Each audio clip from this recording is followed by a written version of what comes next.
ನಮ್ಮನ್ನ ಸೃಷ್ಟಿ ಮಾಡಿ ಕಳಿಸಿರುವಾಗ ನಾವೆಲ್ಲೋ ಏನೋ ಅಡಚಣೆ ಆಯ್ತು, ಬಿದ್ವಿ ಎದ್ವಿ ಅಂದ್ರೆ ನನ್ನ ದೇವರು ಬಿಸಾಕ್ತಾನ ಮಣ್ಣಾಗ್ಲಿ ಅಂತ?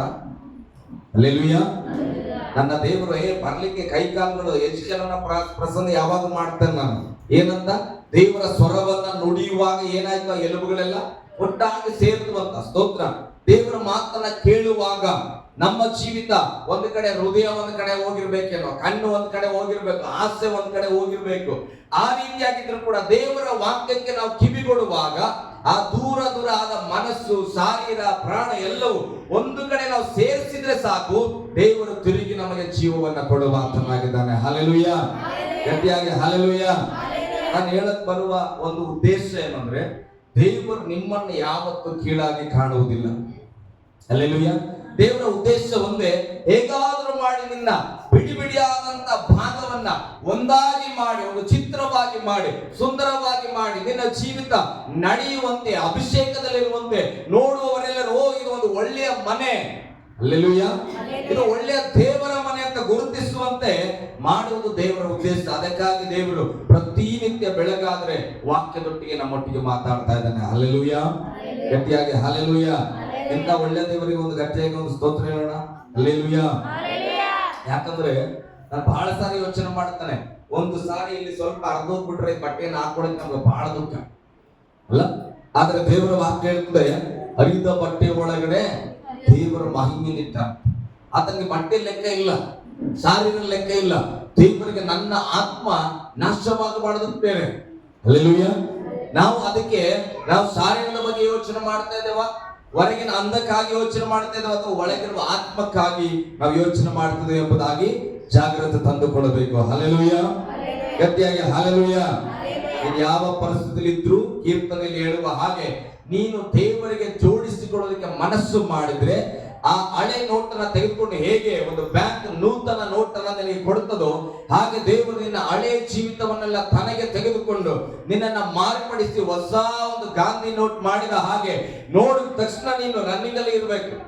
ಯಾರು ನೋಡಿದ್ರು ನಿನ್ನ ನಯ ತಗೊಂಬರಪ್ಪ, ನಾನು ಐಟಮ್ ಕೊಡ್ತೇನೆ ಅನ್ಬೋದು. ಹಾಗೆ ಹೊಸದಾಗಿ ದೇವರು ನಿನ್ನ ಸೃಷ್ಟಿ ಮಾಡಿ ಈ ಲೋಕದಲ್ಲಿ ಕಳಿಸುವಾತನಾಗಿದ್ದಾನೆ. ಹಲ್ಲೆಲೂಯಾ. ದೇವರು ನಮಗೆ ಸ್ತೋತ್ರವಾಗಲಿ. ಈಗ ಇದು ನನ್ನ ಸಬ್ಜೆಕ್ಟ್. ಹಲ್ಲೆಲೂಯಾ. ನಮ್ಮಲ್ಲಿ ಪವಿತ್ರಾತ್ಮನ ಪಾತ್ರ ಏನು? ಈ ಸಂದೇಶದ ಶೀರ್ಷಿಕೆ, ನನ್ನ ಜೀವಿತದಲ್ಲಿ ಪವಿತ್ರಾತ್ಮನ ಪಾತ್ರ ಏನು? ಹಲ್ಲೆಲೂಯಾ. ನಿಮಗೂ ಗೊತ್ತಿರಬಹುದು, ಕೆಲವರಿಗೆ ಹೇಳಲಿಕ್ಕೆ ಸಾಧ್ಯವಾದರೆ ಹೇಳ್ರಿ, ನಿಮ್ಮಲ್ಲಿ ಪವಿತ್ರಾತ್ಮನ ಪಾತ್ರ ಏನು? ಅರ್ಥ ಆಗಿಲ್ಲ ಅಂದ್ರೆ ನಾನು ಕೇಳ್ತೇನೆ. ಈಗ ಮದುವೆ ಆಗಿರೋರಿಗೆ ಯಜಮಾನ ಇರ್ತಾನೆ, ಯಜಮಾನನ ಪಾತ್ರ ಏನು ನಿನ್ನ ಜೀವಿತದಲ್ಲಿ? ನಿನ್ ಗಂಡ ಏನ್ ಮಾಡ್ತಾನೆ ನಿನ್ ಜೀವಿತದಲ್ಲಿ? ಪಾತ್ರ ಏನು? ಆತನ ಮುಖ್ಯ ಪಾತ್ರ ಏನು? ನಿನ್ನ ಅಥವಾ ಹೆಂಡತಿ ಆಗಿ ಓಕೆ, ಸಹಾಯಕನು. ಸಹಾಯಕ ಅಂದ್ರೆ ಏನ್ ಮಾಡ್ಬೇಕು ಗಂಡ? ಹೆಂಡತಿಯಾಗಿ ನಿನ್ನ ಪಾತ್ರ ಏನು ಗಂಡನ ಜೀವಿತದಲ್ಲಿ? ಸಹಾಯಕರು ಅಂದ್ರೆ ಏನೇನ್ ಮಾಡ್ತೀರಿ? ಬಟ್ಟೆ ಒಗಿತೀರಿ, ಪಾತ್ರೆ ತೊಳಿತೀರಿ, ಅಡಿಗೆ ಮಾಡ್ತೀರಿ, ಗಂಡನಿಗೆ ಬೇಕಾದ ಎಲ್ಲವನ್ನ ನೀವು ಮಾಡ್ತೀರಿ. ಹಲ್ಲೆಲೂಯಾ. ಈಗ ಮಕ್ಕಳ ಜೀವಿತದಲ್ಲಿ ತಂದೆ ತಾಯಿಯ ಪಾತ್ರ ಏನು? ಅವರ ಅಗತ್ಯತೆಗಳನ್ನ ನೋಡ್ಕೊಳ್ತೇವೆ, ಅವ್ರನ್ನ ಪ್ರೀತಿ ಮಾಡ್ತೀವಿ. ಅಂದ್ರೆ ನಿಮ್ಗೆ ಎಕ್ಸಾಂಪಲ್ ಒಂದು, ಅಂದ್ರೆ ಒಬ್ಬರ ಜೀವಿತದಲ್ಲಿ ಒಬ್ಬ ವ್ಯಕ್ತಿ ಇದ್ರೆ ಆತನದೇ ಆದ ಒಂದು ಕೆಲಸ ಇದೆ. ಈ ಸಭೆಯಲ್ಲಿ ನನ್ನ ಪಾತ್ರ ಏನು? ನಾನು ವರ್ಷಿಪ್ ಮಾಡಿಲ್ಲ ಅಂದ್ರೆ ಅಲ್ಲಿ ಕೂತ್ಕೊಂಡಿದ್ರು ಕೂಡ ವಾಕ್ಯವನ್ನ ನಾನೇ ಹೇಳ್ಬೇಕಾಗ್ತದೆ. ಕಾರಣ ಏನು? ಸಭಾಪಾಲಕ. ನಿಮಗಾಗಿ ಪ್ರಾರ್ಥನೆ ಮಾಡಬೇಕು, ಸತ್ಯದಲ್ಲಿ ನಡ್ಕೊಡ್ಬೇಕು, ಈ ಸಭೆಯನ್ನ ನಿಭಾಯಿಸಬೇಕು. ಹಾಗೆ ಪವಿತ್ರಾತ್ಮ ನಮ್ಮ ಜೀವಿತದಲ್ಲಿ ಇದ್ದಾನೆ ಅಂತ ನಾವು ನಂಬಿದ್ದೇವೆ, ನಮ್ಮ ಒಳಗಡೆ ಕೊಟ್ಟಿದ್ದಾನೆ ಅಂತ ನಂಬಿದ್ದೇವೆ. ಹಾಗಾದ್ರೆ ನನ್ನ ಜೀವಿತದಲ್ಲಿ ಪವಿತ್ರಾತ್ಮನ ಪಾತ್ರ ಏನು? ಆತ ಏನ್ ಮಾಡ್ಲಿಕ್ಕೆ ಬಂದನ? ಯಾಕೆ ನಮ್ಮ ಜೊತೆ ಆತ ಇರಬೇಕು? ಹಲ್ಲೆಲೂಯಾ. ಬೇಗ ನಾನು ಒಂದು ಅರ್ಧ ಗಂಟೆಯಲ್ಲಿ ಇದನ್ನ ಮುಗಿಸ್ಬೇಕು. ನಮ್ಮನ್ನ ಪಾಪದಿಂದ ಬಿಡಿಸ್ತಾನೆ. Okay, good. ಮತ್ತೆ ನಮ್ಮನ್ನ ಸುರಕ್ಷಿತವಾಗಿ ರಕ್ಷಿಸುವಾತನು. ಮತ್ತೆ ಇನ್ನ ನಮಗೋಸ್ಕರ ಆತನು ಪ್ರಾರ್ಥನೆ ಮಾಡುವಾತನು. ಆಮೇಲೆ ನಮಗೆ ಸಹಾಯವನ್ನ ಮಾಡುವಾತನು. ಓಕೆ, ಎಲ್ಲ ಕರೆಕ್ಟ್. ಇನ್ನ ಏನಾದ್ರೂ ಇದ್ರೆ ಹೇಳ್ರಿ. ಇವೇ ನಾನು ಹೇಳ್ತಾನೆ. ನಮ್ಮನ್ನ ಜೋರಾಗಿ ಹೇಳ್ಬೇಕು. ತಿದ್ದುವಂತವರು. ನಮ್ಮನ್ನ ತಿದ್ದುಪಡಿ ಮಾಡುವ ಆತನು. ಸ್ತೋತ್ರ. ಆಮೇಲೆ ಇನ್ನ ಯೋಚನೆ ಮಾಡು. ನಿಜವಾಗಿ ನಮ್ಮನ್ನ ನಿಜವಾಗಿ ಪ್ರೀತಿ ಮಾಡುವ ಆತನು. ಮತ್ತೆ ಇನ್ನ ಯಾರಾದ್ರೂ ಯೋಚನೆ ಮಾಡು. ನಿಮ್ಮ ಒಳಗಡೆ ಪವಿತ್ರಾತ್ಮ ಇದ್ದಾನೆ. ಪವಿತ್ರಾತ್ಮ ನನ್ನ ಕುರಿತಾಗಿ ಸಾಕ್ಷಿ ಹೇಳ್ತಾನ. ಟೆಸ್ಟ್ ಮನಿ ಆತನ ವಕೀಲ ಇದ್ದಂಗ. ಮತ್ತೆ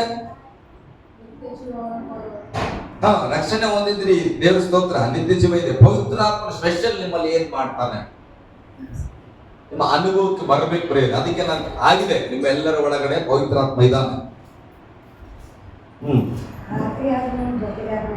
ಹಗಲು ರಾತ್ರಿ ಪವಿತ್ರಾತ್ಮನು ಜೊತೆಗೆ ಇರ್ತಾನ. ಗಂಡ ಊರಿಗೆ ಹೋಗಿರ್ಬೋದು, ಆದ್ರೆ ಪವಿತ್ರಾತ್ಮ ಊರಿಗೆ ಹೋಗಲ್ಲ. ಹಲ್ಲೆಲೂಯಾ. ಹಗಲು ರಾತ್ರಿ ಜೊತೆಗೆ ಇರ್ತಾನ. ಸ್ತೋತ್ರ. ಮತ್ತೆ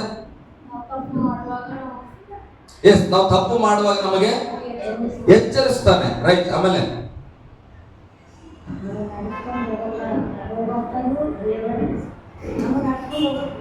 ನಮ್ಮನ್ನ ನಡೆಸುವ ತನ್ನ ಪವಿತ್ರಾತ್ಮನು.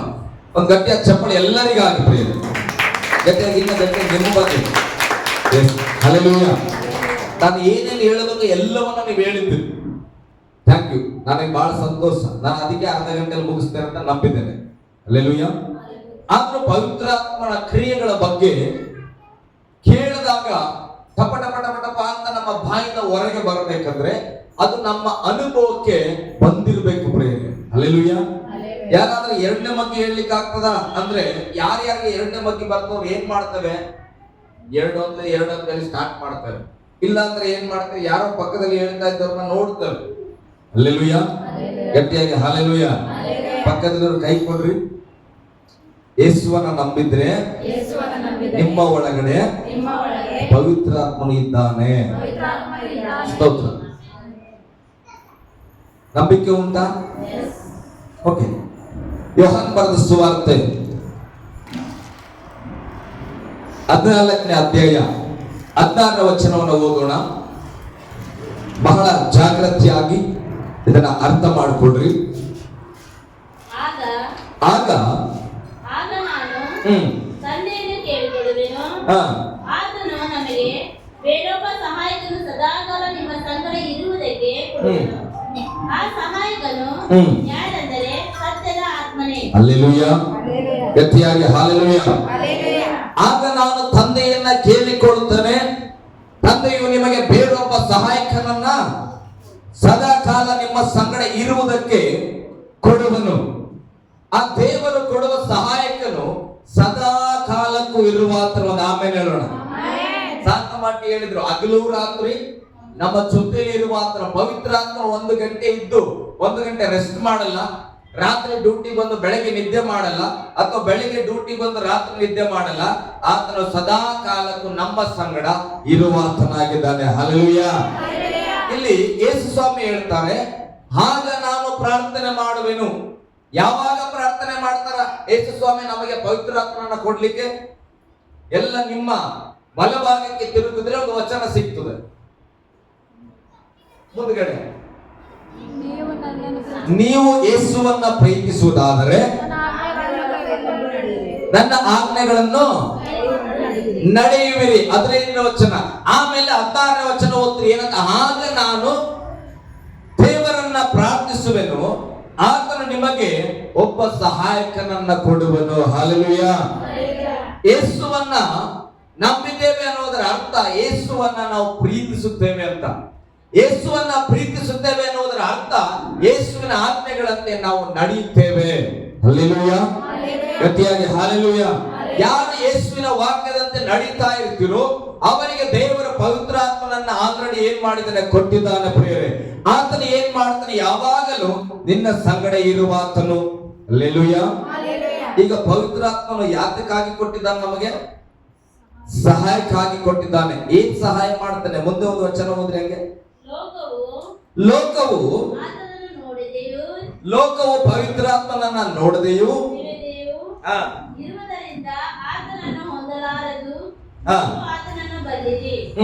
ಹಾಗಾದರೆ ನಿಮ್ಮ ಬಳಿಯಲ್ಲಿ ವಾಸ ಮಾಡುತ್ತೇನೆ, ನಿಮ್ಮೊಳಗೆ ಇರುವೆನು. ಹಲ್ಲೆಲೂಯಾ. ಗಟ್ಟಿಯಾಗಿ ಹಲ್ಲೆಲೂಯ. ಚೆನ್ನಾಗಿ ಗಮನಿಸ್ರಿ, ಲೋಕ ಪವಿತ್ರಾತ್ಮನನ್ನ ತಿಳಿದುಕೊಂಡಿಲ್ಲ. ನನ್ನನ್ನೇ ನೋಡಬೇಕು ಪ್ರಿಯರೇ, ಈ ಒಂದು ದಿನ 20 ನಿಮಿಷ ನನ್ನನ್ನೇ ನೀವು ಗಮನಿಸಬೇಕು. ಹಲ್ಲೆಲೂಯ. ಪವಿತ್ರಾತ್ಮನನ್ನ ಲೋಕ ಏನ್ ಮಾಡಿಲ್ಲ ಅಂತ ಹೇಳ್ತದೆ, ನೋಡದೆಯೂ ತಿಳಿಯದೆಯೂ ಇದೆ. ಬೈಬಲ್ ಹೇಳ್ತದೆ, ನೀವಾದರೂ ಪವಿತ್ರಾತ್ಮನನ್ನ ಏನ್ ಮಾಡಿದ್ದೀರಿ, ನೋಡಿದ್ದೀರಿ, ತಿಳಿದುಕೊಂಡಿದ್ದೀರಿ. ಆದ ಕಾರಣ ವಚನ ಹೇಳ್ತದೆ, ಆತನು ನಿಮ್ಮಲ್ಲೇ ವಾಸ ಮಾಡುತ್ತಾನೆ ಮತ್ತೆ ಇರುತ್ತಾನೆ. ನಿಮ್ಮ ಮನೆಯಲ್ಲಿ ವಾಸ ಮಾಡ್ತಾನ?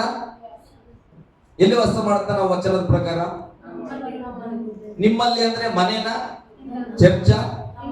ನಿಮ್ಮ ಚರ್ಚಲ್ಲಿ ವಾಸ ಮಾಡ್ತಾನೆ ಅಥವಾ ಎಲ್ಸಳೆ ಚರ್ಚಲ್ಲೇ ವಾಸ ಮಾಡ್ತಾನೆ ಹಂಗಿದನ? ನಿಮ್ಮಲ್ಲಿ ಅಂದ್ರೆ ಇನ್ನ ವೈಯಕ್ತಿಕವಾಗಿ ತೆಗೆದುಕೊಂಡ್ರೆ, ನಾನು ಯೇಸುವನ್ನ ನಂಬಿದೆ, ನಾನು ಯೇಸುವಿನ ಆಜ್ಞೆ ಅಂತ ನಡೀತಾ ಇದ್ದೇನೆ, ಈಗ ಪವಿತ್ರಾತ್ಮನು ನನ್ನಲ್ಲಿ ವಾಸ ಮಾಡುವವನಾಗಿದ್ದಾನೆ. ಹಲ್ಲೆಲೂಯ. ನನ್ನ ಒಳಗೆ ಇರುವವನು, ಇಲ್ಲಿ ವಚನ ಹೇಳ್ತದೆ, ನಿಮ್ಮ ಬಳಿಯಲ್ಲೇ ವಾಸ ಮಾಡುತ್ತೇನೆ ಮತ್ತು ನಿಮ್ಮ ಒಳಗೆ ಇರುವೆನು. ಪವಿತ್ರಾತ್ಮನು ಎಲ್ಲಿದ್ದಾನೆ? ಏನು ಗಂಟೆ? ಪವಿತ್ರಾತ್ಮನು ನನ್ನ ಒಳಗೆ ಇದ್ದಾನೆ. ಹಲ್ಲೆಲೂಯ. ಓಕೆ, ಪವಿತ್ರಾತ್ಮನೀಗ ನಿಮ್ಮೆಲ್ಲರ ಒಳಗಡೆ ಇದ್ದಾನೆ ಪ್ರಿಯರೇ, ಸತ್ಯ.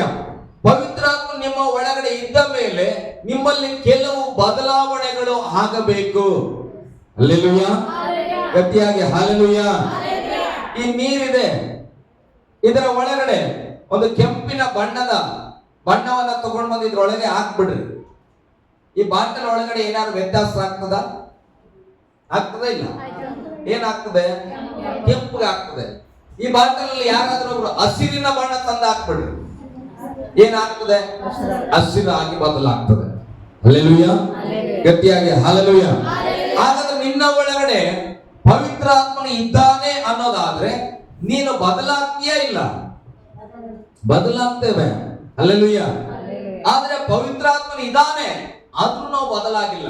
ಯಾಕೆ ಬದಲಾಗಿಲ್ಲ? ನಾವೇ ಅಲ್ಲ, ಕೆಲವರು ಇರಬಹುದು, ಹೊರಗಿನವರು ಇರಬಹುದು, ಕೆಲವರು ದೇವರನ್ನು ನಂಬಿದವರು ಕ್ರೈಸ್ತರಾಗಿ ಇವತ್ತು ಅನೇಕರ ಜೀವಿತ ಬದಲಾವಣೆಯನ್ನ ಕಾಣುತ್ತಾ ಇಲ್ಲ. ಕಾರಣ ಪವಿತ್ರಾತ್ಮನು ನಮ್ಮ ಒಳಗಡೆ ಇದ್ದಾನೆ ಅನ್ನೋ ಅನುಭವವು ಕೂಡ ಅವರಿಗೆ ಬಂದಿಲ್ಲ ಪ್ರೇಮ. ಹಲ್ಲೆಲೂಯ. ಈಗ ನಾನು ಉದಾಹರಣೆಗೆ ಹೇಳ್ತೇನೆ, ಈ ಒಂದು ಸ್ವಲ್ಪ ನೀರನ್ನ ತೆಗೆದುಕೊಂಡು ನಾನು ಒಳಗೆ ಕುಡಿತೇನೆ, ಒಂದು ಲೋಟ ನೀರನ್ನು. ಈಗ ಆ ಒಂದು ಲೋಟ ನೀರು ಎಲ್ಲಿ ಹೋಯ್ತು? ನನ್ನ ಒಳಗಡೆ ಹೋಯ್ತು. ಈಗ ಆ ನೀರನ್ನ ನನ್ನ ಸಾರಿನ ಆಳ್ವಿಕೆ ಮಾಡ್ಬೋದೇ? ಇಲ್ಲ. ಏನ್ ಮಾಡ್ತದನ್ನ? ಒಂದು ನೀರಿನ ಸ್ಥಳ ಅದನ್ನ ಚೆನ್ನಾಗಿ ಫಿಲ್ಟರ್ ಮಾಡಿ ಬೇಕಾದನ್ನ ಇಟ್ಕೊಂಡು ಬೇಡವಾದನ್ನ ಕಳಿಸ್ಬಿಡ್ತದೆ. ಈಗ ಒಂದು ಲೋಟ ನನ್ನ ಒಳಗಡೆ ಹೋದ ಕಾರಣ ಆ ನೀರು ಯಾರ ನಿಯಂತ್ರಣದಲ್ಲಿ ಇರ್ತದೆ? ನನ್ನ ನಿಯಂತ್ರಣದಲ್ಲಿ. ಓಕೆ, ಈಗ ನಾನು ಹೋಗಿ ಸಮುದ್ರದಲ್ಲಿ ಹೋಗಿ ಬೀಳ್ತೇನೆ, ಸಮುದ್ರದ ಸೆಂಟ್ರಲ್ಲಿ ಬೀಳ್ತೇನೆ. ಈಗ ಸಮುದ್ರದ ಆಳ್ವಿಕೆಯಲ್ಲಿ ನಾನಿದ್ದೇನಾ ಅಥವಾ ನನ್ನ ಆಳ್ವಿಕೆಯಲ್ಲಿ ಸಮುದ್ರದ ನೀರಿದೆ? ಹಲ್ಲೆಲೂಯ. ಎರಡು ಏನು ಇವು? ನೀರೇ ಅಲ್ಲ, ನಾನು ಕುಡಿದಿದ್ದು ನೀರೇ, ನಾನು ಹೋಗಿ ಸಮುದ್ರದಲ್ಲಿ ಬಿದ್ದಾಗ ಇರುವಂತದ್ದು ನೀರೇ. ಆದ್ರೆ ನನ್ನ ಒಳಗಡೆ ಇರುವ ನೀರು ಕೇವಲ ಒಂದು ಲೋಟ, ಅದನ್ನ ನಾನೇ ನಿಯಂತ್ರಿಸ್ತೇನೆ. ಹಲ್ಲೆಲೂಯ. ಈ ನೀರನ್ನ ಕುಡಿಬೇಕಾ ಬೇಡವಾ, ಚೆಲ್ಲಬೇಕಾ, ಸ್ವಲ್ಪ ಕುಡಿಬೇಕಾ, ಇದು ನಾನು ನಿಯಂತ್ರಿಸ್ತೇನೆ. ಆದ್ರೆ ಸಮುದ್ರದ ಒಳಗಡೆ ನಾನು ಬಿದ್ದಾಗ ನಾನು ವಿಚಾರ ಮಾಡ್ಲಿಕ್ಕೆ ಆಗಲ್ಲ. ನಾನು ಬದುಕ್ಬೇಕಾ, ಈತ ನೀರು ಕುಡಿಬೇಕಾ ಬೇಡವಾ, ಒಳಗೆ ಮುಳ್ಬೇಕಾ, ಹೇಳ್ಬೇಕಾ, ಎಲ್ಲವನ್ನ ಯಾರು ನಿರ್ಧರಿಸ್ತಾರೆ? ಸಮುದ್ರ ನಿರ್ಧರಿಸ್ತದೆ. ಕಾರಣ ನನಗಿಂತ ಸಮುದ್ರ ದೊಡ್ಡದಾಗಿದೆ ಪ್ರೇಮೆ. ನನ್ನ ಒಳಗಡೆ ಸಮುದ್ರ ಇಲ್ಲ, ಸಮುದ್ರದ ಒಳಗೆ ಈಗ ನಾನೇನಾಗಿದ್ದೇನೆ? ಇದ್ದೇನೆ. ಇವತ್ತು ನಮ್ಮ ಜೀವಿತದಲ್ಲಿ ಪವಿತ್ರಾತ್ಮ ನಮ್ಮ ಒಳಗಡೆ ಬರುವಂತದ್ದು ನಾನು ನೀರು ಕುಡಿದಂತೆ. ಹಲ್ಲೆಲೂಯ. ಏನ್ ಮಾಡ್ತಾ ಇದ್ದೇವೆ? ನೀರು ಇದೆ, ಒಳಗಡೆ ಪವಿತ್ರಾತ್ಮ ಇದ್ದಾನೆ. ಆತನ ಹೇಳ್ತಾನೆ, ಇವತ್ತು ನೀನು 9 ಗಂಟೆ ಕರೆಕ್ಟ್ ಆಗಿ ಹೋಗಂತ. ನಾನೇನ್ ಮಾಡ್ತೇನೆ? ಸುಮ್ಗೆ ಇರಪ್ಪ ನೀನು, ನನಗೆ ಬೇರೆ ಕೆಲಸ ಇದೆ. ಹಲ್ಲೆಲೂಯ. ಪವಿತ್ರಾತ್ಮನಿಗೆ ನನ್ನನ್ನ ಒಪ್ಪಿಸಿಕೊಡದೆ ಪವಿತ್ರಾತ್ಮನನ್ನೇ ನಾನು ನಿಯಂತ್ರಿಸ್ತಾ ಇದ್ದೇನೆ. ಪರವಾಗಿಲ್ಲ, ಏನಾಗಲ್ಲ, 9:30 ಹೋಗೋಣ. ಹಲ್ಲೆಲೂಯ. ಪರವಾಗಿಲ್ಲ, ಇವತ್ತೊಂದು ದಿನ ರಜಾ ಹಾಕೋಣ. ಹಲ್ಲೆಲೂಯ. ಪರವಾಗಿಲ್ಲ, ಇವತ್ತೊಂದು ದಿನ ಜೋರಾಗಿ ಮಾತಾಡೋಣ. ಪರವಾಗಿಲ್ಲ, ಇವತ್ತೊಂದು ದಿನ ನಾವು ಜಗಳ ಮಾಡೋಣ. ಅಂದ್ರೆ ಈ ಒಳಗಿರುವ ಪವಿತ್ರಾತ್ಮನನ್ನ ನಾನು ಕೇಳ್ತಾ ಇಲ್ಲ, ನಾನೇ ಆತನಿಗೆ ಹೇಳ್ತಾ ಇದ್ದೇನೆ. ಹಲ್ಲೆಲೂಯ. ಇಂತ 99 ಹೇಳಿದಾನ, ಒಂದು ಕೇಳಿಲ್ಲ. ಆದ್ರೆ ಪ್ರಾರ್ಥನೆ ಕೂತ್ಕೊಂಡಾಗ ಹೇಳ್ತವೆ, ಪವಿತ್ರಾತ್ಮನೇ ನನಗೆ ನೀನು ಸಹಾಯ ಮಾಡಪ್ಪ, ನನ್ನ ಪರವಾಗಿ ನೀನ್ ಏನ್ ಮಾಡು, ಯೇಸು ಹತ್ರ ಹೋಗಿ ಸಾಕ್ಷಿ ಹೇಳು. ಹಲ್ಲೆಲೂಯಾ, ಗಟ್ಟಿಯಾಗಿ ಹಲ್ಲೆಲೂಯಾ. ಈಗ ಪವಿತ್ರಾತ್ಮ ಏನ್ ಸಾಕ್ಷಿ ಹೇಳ್ಬೇಕು? ಹೋಗ್ತಾನೆ ಪವಿತ್ರಾತ್ಮ, ಹೋಗಲ್ಲ ಅಂತ ಆತನ ಕೆಲಸ ಏನು ಪಾಸ್ಟರ್ ಹೇಳಿದ್ರು, ನಮಗಾಗಿ ಸಾಕ್ಷಿ ಹೇಳುವ ಆತ. ಹಲ್ಲೆಲೂಯಾ. ಈಗ ಪವಿತ್ರಾತ್ಮ ಏನ್ ಹೇಳ್ತಾನ? ಹೋಗ್ತಾನೆ ಯೇಸುಸ್ವಾಮಿ ಹತ್ರ. ನಾನು ಜಪ ಮಾಡುವಾಗ ನನ್ನ ಪರವಾಗಿ ಹೋದ್ರು, ಏನಂತ ಹೇಳ್ತಾನ? ಹೋಗಿ ಯೇಸುಸ್ವಾಮಿ ಹತ್ರ ಹೇಳ್ತಾನೆ, ಯೇಸು ಸ್ವಾಮಿ, ಪವಿತ್ರಾತ್ಮ, ನಾನು ಅರಸು ಒಳಗಿದ್ದ ಪವಿತ್ರಾತ್ಮ ಬಂದಿದ್ದೇನೆ. ಹೌದಾ? ಓಕೆ, ಒಂದು ಇಮ್ಯಾಜಿನೇಷನ್ ನಾನು ಹೇಳ್ತಾ ಇದ್ದೇನೆ. ಹಲ್ಲೆಲೂಯಾ. ಹೋದ್ರು. ಈಗ ಹೋದಾಗ ಹೌದಾ, ಓಕೆ, ಅರಸು ಬಗ್ಗೆ ಏನ್ ಹೇಳಿಕ್ ಬಂದೆ? ವಾರ ಪೂರ್ತಿಯಲ್ಲ ನಾನು ಏನೇನೋ ಹೇಳಿದೆ, ಯಾವ್ದನ್ನ ಅಂತ ಕೇಳಿಲ್ಲ. ಇವತ್ತು ಒಂದು ದಿನ ಸಭೆಯಲ್ಲಿ ಬಂದಾಗ ನನಗೆ ನೀನ್ ಸಹಾಯ ಮಾಡು, ನನ್ನ ಬಗ್ಗೆ ಸಾಕ್ಷಿ ಹೇಳಂತ ಕಳ್ಸನ. ವಾರ ಪೂರ್ತಿ ಆತನ ಬೈಬಲ್ ಓದಿಲ್ಲ, ವಾರ ಪೂರ್ತಿ ಆತನ ಪ್ರಾರ್ಥನೆ ಮಾಡಿಲ್ಲ, ವಾರ ಪೂರ್ತಿ ಜಗಳ ಮಾಡ್ಕೊಂಡೆ ಜಿಂದಗಿ ನಡೆಸನ ಮನೆಯಲ್ಲಿ. ಇವತ್ತು ಮಾತ್ರ ರೆಡಿಯಾಗಿ ಮೇಕಪ್ ಮಾಡ್ಕೊಂಡು ಆರಾಧನೆಗೆ ಬಂದು ನಿಂತಿದ್ದಾನೆ ಅಂತ ಪವಿತ್ರಾತ್ಮ ಅಲ್ಲಿ ಸಾಕ್ಷ್ಯ. ಹಲ್ಲೆಲೂಯಾ. ಪವಿತ್ರಾತ್ಮ ಅಂದ್ರೆ ಏನದು? ಸತ್ಯದ ಆತ್ಮ. ಅವನು ಖಂಡಿತ ಹೋಗಿ ಸಾಕ್ಷಿ ಹೇಳ್ತಾನ. ಆದ್ರೆ ಏನ್ ಸಾಕ್ಷಿ ಹೇಳ್ತಾನ? ನೀನು ಏನಾಗಿದ್ದೀಯೋ ಅದನ್ನೇ ಆತನು ಹೋಗಿ ಅಲ್ಲಿ ಸಾಕ್ಷಿ ಹೇಳುವ ಆತನಾಗಿದ್ದಾನೆ. ಹಾಗಾದ್ರೆ ಈಗ ನಿನ್ನ ಸಾಕ್ಷಿಗೆ ತಕ್ಕಂತೆ ಅಲ್ಲಿಂದ ಉತ್ತರ ಬರ್ಬೇಕಲ್ಲ. ಓಕೆ, ಏನಾಯ್ತು? ಒಂದು ದಿನಕ್ಕೆ ಏನು ಉತ್ತರ ಬರ್ಬೇಕು, ಅದಕ್ಕೆ ಬ್ಲೆಸ್ಸಿಂಗ್ ಬಂತು. 99 ಏನ್ ಫೇಲ್ ಆಗಿದ್ದು ಅದಕ್ಕೆ ತಕ್ಕಂತೆ ದಂಡನೆಗಳು ಬರ್ತದ. ಹಲ್ಲೆಲೂಯಾ, ಗಟ್ಟಿಯಾಗಿ ಹಲ್ಲೆಲೂಯಾ. ಆಮೇಲೆ ಅಂತೇವೆ, ನಾನು ಪವಿತ್ರಾತ್ಮನ ಜೊತೆಯಲ್ಲಿ ಸ್ತೋತ್ರ ಮಾಡಿದ್ನಲ್ಲ ಪಾಸ್ಟ್ರೆ, ಯಾಕೆ ಸಮಸ್ಯೆ ಬಂದಿದೆ? ಸ್ತೋತ್ರ, ಹಲ್ಲೆಲೂಯಾ. ಅದೇ ಸಮಸ್ಯೆ. ನಾವು ಸುಳ್ಳಾಗಿದ್ದೇವೆ, ಸತ್ಯವಂತನನ್ನ ಜೊತೆಯಾಗಿ ತಗೊಂಡು ಸ್ತೋತ್ರ ಮಾಡ್ತೇವೆ. ಆತನ ಏನ್ ಹೇಳ್ತಾನೆ? ನಾವು ಏನಾಗಿದೆಯೋ ಅದನ್ನ ಕರೆಕ್ಟ್ ಆಗಿ ಸತ್ಯ ಹೇಳ್ತಾನೆ. ಅದಕ್ಕೆ ನಾವು ಅರ್ಥ ಮಾಡ್ಕೊಳ್ಬೇಕು, ನಾವು ಮರೆತು ಹೋದ್ರು ನಮ್ಮೊಳಗಿರುವ ಪವಿತ್ರಾತ್ಮನ ಪ್ರತಿನಿತ್ಯ ಪ್ರತಿ ಕ್ಷಣ ನಮ್ಮನ್ನ ಆತನು ನೋಡುವ ಆತನಾಗಿದ್ದಾನೆ. ಹಲ್ಲೆಲೂಯಾ. ನಮ್ಮನ್ನ ಗಮನಿಸುವವನಾಗಿದ್ದಾನೆ. ದೇವರು ಹೇಳಿ ಕಳಿಸಿದ್ದಾನೆ ಏನಂತ ಗೊತ್ತಾ? ಪವಿತ್ರಾತ್ಮನಿಗೆ ನಾನು ಯೇಸುಸ್ವಾಮಿ ಹೇಳ್ತಾನೆ, ನಾನು ಇನ್ನು ಮುಂದೆ ಈ ಲೋಕದಲ್ಲಿ ಇರುವುದಿಲ್ಲ, ನನ್ನ ಬದಲಾಗಿ ನೀನು ನನ್ನ ಶಿಷ್ಯರೊಟ್ಟಿಗೆ ಇರಬೇಕು. ಅವರಿಗೆ ನೀನು ಏನ್ ಮಾಡ್ಬೇಕು? ನನ್ನ ಹತ್ರ ಕಲಿತಿರುವುದನ್ನ ನೆನಪು ಮಾಡಬೇಕು. ಹಲ್ಲೆಲೂಯಾ, ಗಟ್ಟಿಯಾಗಿ ಹಲ್ಲೆಲೂಯಾ. ಮೊದಲನೇದಾಗಿ ಬರ್ಕೊಂಡಿದ್ದಾರಲ್ಲ, ಸಹಾಯಕನು ಅಂದ್ರೆ ಪವಿತ್ರಾತ್ಮ ನಮ್ಮ ಜೀವಿತದಲ್ಲಿ ಸಹಾಯಕನು ಅಥವಾ ಆದರಣ ಕರ್ತನು, ನಮ್ಮನ್ನು ಆಧರಿಸುವಾತನು. ಅದಕ್ಕೆ ಅವನು ಯಾವಾಗಲೂ ನಮ್ಮಲ್ಲಿ ವಾಸ ಮಾಡುತ್ತಾನೆ, ನಮ್ಮ ಜೊತೆ ಇರುತ್ತಾನೆ. ಓಕೆ, ಅಪೊಸ್ತಲರ ಕೃತ್ಯಗಳು 1ನೇ ಅಧ್ಯಾಯಕ್ಕೆ ಬಂದ್ರಿ. 2ನೇದಾಗಿ ಪವಿತ್ರಾತ್ಮನು ನಮ್ಮನ್ನ ಬಲಪಡಿಸುವಾತನು. ಹಲ್ಲೆಲೂಯಾ, ಗಟ್ಟಿಯಾಗಿ ಹಲ್ಲೆಲೂಯಾ. 2ನೇದಾಗಿ ಪವಿತ್ರಾತ್ಮ ಏನ್ ಮಾಡ್ತಾನೆ? ನಮ್ಮನ್ನ ಬಲಪಡಿಸುವಾತನು. ನಾವು ಎಷ್ಟು ಬಲಹೀನರಾಗಿರ್ತೇವೋ, ಎಷ್ಟು ಭಯವಂತರಾಗಿರ್ತೇವೋ, ನಮ್ಮನ್ನ ಅದರೆಲ್ಲದರಿಂದ ಬಿಡಿಸಿ ಬಲಪಡಿಸುವಾತನು. 8ನೇ ವಚನ ಓದ್ರಿ, 1ನೇ ಅಧ್ಯಾಯ 8ನೇ ವಚನ. ನೋಡ್ರಿ, ಆದರೆ ಪವಿತ್ರಾತ್ಮನು ನಿಮ್ಮ ಮೇಲೆ ಬರಲು ನೀವು ಬಲವನ್ನ ಹೊಂದಿ ಯೆರೂಸಲೇಮಿನಲ್ಲಿಯೂ ಎಲ್ಲ ಯೂದಾಯ ಸಮಾರ್ಯ ಸೀಮೆಗಳಲ್ಲಿಯೂ ಭೂಲೋಕದ ಕಟ್ಟಕಡೆಯವರೆಗೂ ನನಗೆ ಸಾಕ್ಷಿಗಳಾಗಿರಬೇಕು ಅಂತನು. ಪವಿತ್ರಾತ್ಮ ನಮ್ಮ ಮೇಲೆ ಬಂದಾಗ ಮೊದಲು ಆಗುವ ಕಾರ್ಯ, ನಾವು ಬಲ ಹೊಂದಿಕೊಳ್ಳುತ್ತೇವೆ. ಒಂದು ಆಮೇಲೆ ಹೇಳೋಣ. ಹಲ್ಲೆಲೂಯಾ. ನಿನ್ನ ಒಳಗಡೆ ಪವಿತ್ರಾತ್ಮನ ಬಂಧನ ಇಲ್ವ ಅಂತ ನಿನಗೆ ಯಾವಾಗ ಗೊತ್ತಾಗ್ತದೆ ಅಂದ್ರೆ, ನಿನ್ನ ಸ್ಟ್ರೆಂತ್ ನಿನಗೆ ಗೊತ್ತಾಗ್ತದ. ಈಗ ಲೋಕದವ್ರು ಹೇಳ್ತಾರ ನ್ಯೂಟ್ರಿಷನ್ ಏನದು ಅಲ್ಲ, ನ್ಯೂಟ್ರಿಷನ್ ಮತ್ತೆ ಹರ್ಬಲ್ ಏನಾರ ಪ್ರಾಡಕ್ಟ್ ಬರ್ತದ, ಅದರಲ್ಲಿ ಪ್ರೋಟೀನ್ ಇರ್ತದೆ, ವಿಟಮಿನ್ ಇರ್ತದೆ, ಅದನ್ನ ತೆಗೆದುಕೊಡ್ರಿ. ಡೈಲಿ ತಗೊಳ್ತಾ ಹೋದ್ರೆ ಏನಾಗ್ತದೆ? ಆಹಾರ ಇಲ್ಲದಿದ್ರು ಕೂಡ ದಷ್ಟಪುಷ್ಟವಾಗ್ತೀರಿ, ಹೆಲ್ದಿ ಇರ್ತೀರಿ, BP ಶುಗರ್ ಕಡಿಮೆ ಆಗ್ತದಂತ.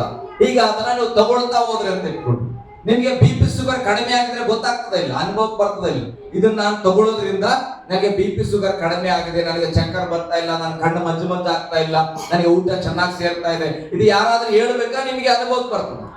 ನೀವು ಡೈಲಿ ತಗೊಳ್ಳೋದ್ರಿಂದ ಅದ್ರ ಏನ್ ಕ್ರಿಯೆ ಮಾಡ್ತಾ ಇದೆ ಅಂತ ನಿಮಗೆ ಅನುಭವಕ್ಕೆ ಬರ್ತಾವ. ನೀವ್ ಹೇಳ್ಬಿಡ್ತೀರಿ ಮತ್ತೊಬ್ಬರಿಗೆ, ನಾನು ಇದನ್ನ ತಗೊಳ್ತಾ ಇದ್ದೇನೆ, ಇದರಿಂದ ನನಗೆ ಆರೋಗ್ಯ ಸುಧಾರಣೆ ಆಗ್ತಾ ಇದೆ. ಹಲ್ಲೆಲೂಯಾ. ಹಾಗೆ ಪವಿತ್ರಾತ್ಮನು ನಿನ್ನ ಮೇಲೆ ಬಂದಿರುವುದಾದ್ರೆ ನೀನು ಬಲ ಹೊಂದಿಕೊಂಡಿರ್ತೀಯ. ಯಾವ ಸಮಸ್ಯೆಗೆ ಭಯ ಪಡಲ್ಲ, ಯಾವುದಕ್ಕೂ ನಿರಾಶ್ರಿತಳಾಗಲ್ಲ, ಯಾವ ಅವಮಾನಕ್ಕೂ ಭಯಪಡಲ್ಲ. ನನಗೆ ಒಳಗೆ ಪವಿತ್ರಾತ್ಮ ಇದ್ದಾನೆ, ನಾನು ಎಲ್ಲಿ ಅವಮಾನ ಪಟ್ಟು ಅಲ್ಲಿ ನನ್ನ ತಲೆಯನ್ನ ದೇವರು ಎತ್ತುವಂತೆ ಮಾಡುತ್ತಾನೆ. ನನಗೆ ಪ್ರಾರ್ಥನೆ ಮಾಡಕ್ಕೆ ಬಲ ಇಲ್ಲದೆ ಇರುವುದು, ಆದ್ರೆ ಒಳಗೆ ಪವಿತ್ರಾತ್ಮ ಇರುವ ಕಾರಣ ಗಂಟೆಗಟ್ಟಲೆ ನಾನು ಏನ್ ಮಾಡ್ತೇನೆ, ಪ್ರಾರ್ಥನೆ ಮಾಡುತ್ತೇನೆ. ಹಲ್ಲೆಲೂಯಾ. ಯಾವಾಗ ಪವಿತ್ರಾತ್ಮ ನಿನ್ನ ಒಳಗಡೆ ಬಂದಿದ್ದಾನೋ ನೀನು ಆಟೋಮೆಟಿಕ್ ಆಗಿ ಬಲ ಹೊಂದಿಕೊಳ್ಳುತ್ತೀವಿ ಪ್ರಿಯರೇ. ಹಲ್ಲೆಲೂಯಾ.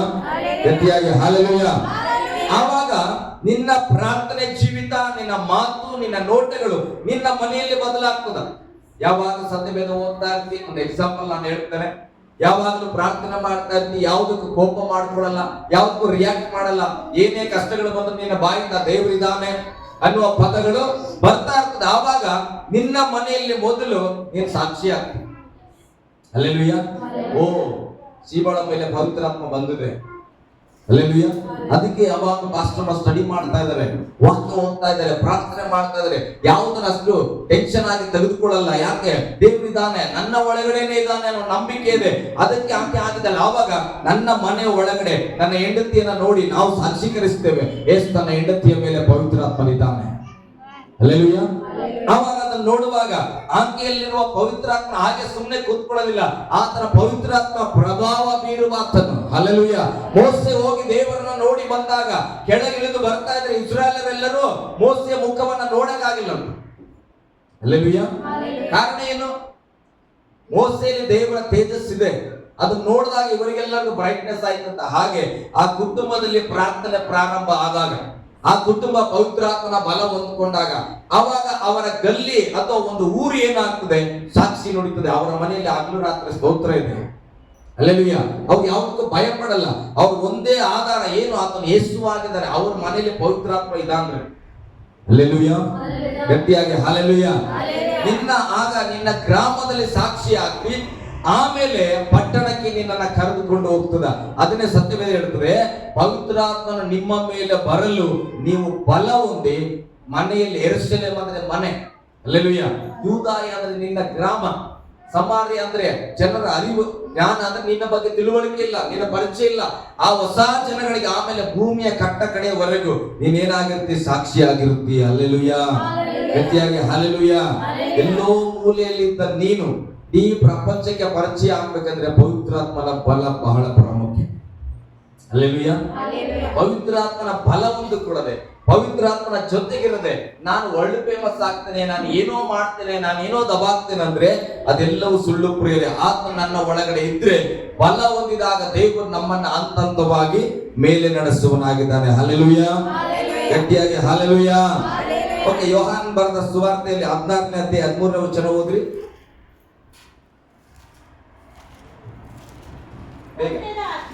ಸತ್ಯದ ಆತ್ಮನು ಬಂದಾಗ ಆತನು ನಿಮ್ಮನ್ನ ನಡೆಸಿಕೊಂಡು ಹೋಗಿ ಸಕಲ ವಿಷಯದಲ್ಲಿಯೂ ಸತ್ಯಕ್ಕೆ ಸೇರಿಸುವನು. ಹಲ್ಲೆಲೂಯಾ. ಪವಿತ್ರಾತ್ಮ ನಮ್ಮಲ್ಲಿ ಬಂದಾಗ ಆತನು ಏನ್ ಮಾಡ್ತಾನೆ, ನಮಗೆ ಬಲ ಕೊಡ್ತಾನೆ. ಬಲ ಕೊಟ್ಟ ಮೇಲೆ ವಾಕ್ಯ ಹೇಳ್ತದೆ, ಆತ ನಿಮ್ಮನ್ನ ನಡೆಸಿಕೊಂಡು ಹೋಗುವವನು. ಅಲ್ಲ, ನೀವೇ ಹೇಳಿದ್ರಿ ಏನಂತ, ಆ ಪವಿತ್ರಾತ್ಮ ನಮ್ಮನ್ನ ನಡೆಸುವ ಅಂತನು. ಹಲ್ಲೆಲೂಯಾ. ನಡೆಸಿಕೊಂಡು ಹೋಗಿ ಸಕಲ ವಿಷಯದಲ್ಲೂ ಸುಳ್ಳಿ ಸೇರಿಸ್ತಾನ. ಬಾಯಿ ತರದ ಸುಳ್ಳು. ಹಲ್ಲೆಲೂಯಾ. ಕನಸಲ್ಲಿ ಸುಳ್ಳು, ಮನೆಯಲ್ಲಿ ಸುಳ್ಳು, ಹೊರಗೆ ಸುಳ್ಳು, ಸಭೆಯಲ್ಲಿ ಸುಳ್ಳು. ಹಂಗ ಪವಿತ್ರಾತ್ಮನು ನಿನ್ನ ಮೇಲೆ ಇರುವುದಾದ್ರೆ, ಪವಿತ್ರಾತ್ಮನಿಂದ ನೀನು ಬಲ ಹೊಂದಿಕೊಂಡಿರುವುದಾದ್ರೆ, ಸತ್ಯವೇದ ಹೇಳ್ತದೆ ಆತ ನಿನ್ನನ್ನ ನಡೆಸಿಕೊಂಡು ಎಲ್ಲಿಗೆ ಕರ್ಕೊಂಡು ಹೋಗ್ತಾನಂದ್ರೆ ಸಕಲ ವಿಷಯದಲ್ಲಿ ಕೂಡ ಸತ್ಯದ ಬಳಿಯಲ್ಲಿ ನಿನ್ನನ್ನು ಸೇರಿಸುವವನಾಗಿದ್ದಾನೆ. ಹಲ್ಲೆಲೂಯಾ. ಗಟ್ಟಿಯಾಗಿ ಹಲ್ಲೆಲೂಯಾ. ಓಕೆ, ಮುಂದೆ ಸ್ವಲ್ಪ. ಆತನು ತನ್ನಷ್ಟಕ್ಕೆ ತಾನೇ ಮಾತಾಡದೆ ಕೇಳಿದ ಮಾತುಗಳನ್ನು ಆಡುವನು ಮತ್ತು ಮುಂದಾಗುವ ಸಂಗತಿಗಳನ್ನು ನಿಮಗೆ ತಿಳಿಸುವನು. ಹಲ್ಲೆಲೂಯಾ. ನೋಡ್ರಿ, ಪವಿತ್ರಾತ್ಮ ನಿಮ್ಮ ಒಳಗಡೆ ಬಂದ, ನನ್ನ ಕಡೆ ಗಮನಿಸ್ರಿ. ಪವಿತ್ರಾತ್ಮ ನಮ್ಮ ಒಳಗಡೆ ಬಂದಾಗ ವಿಶೇಷವಾಗಿ ಆತ ನಮ್ಮ ಹೆಲ್ಪರ್, ಸಾಕ್ಷಿ ಅಂದ್ರೆ ಸಹಾಯಕನು.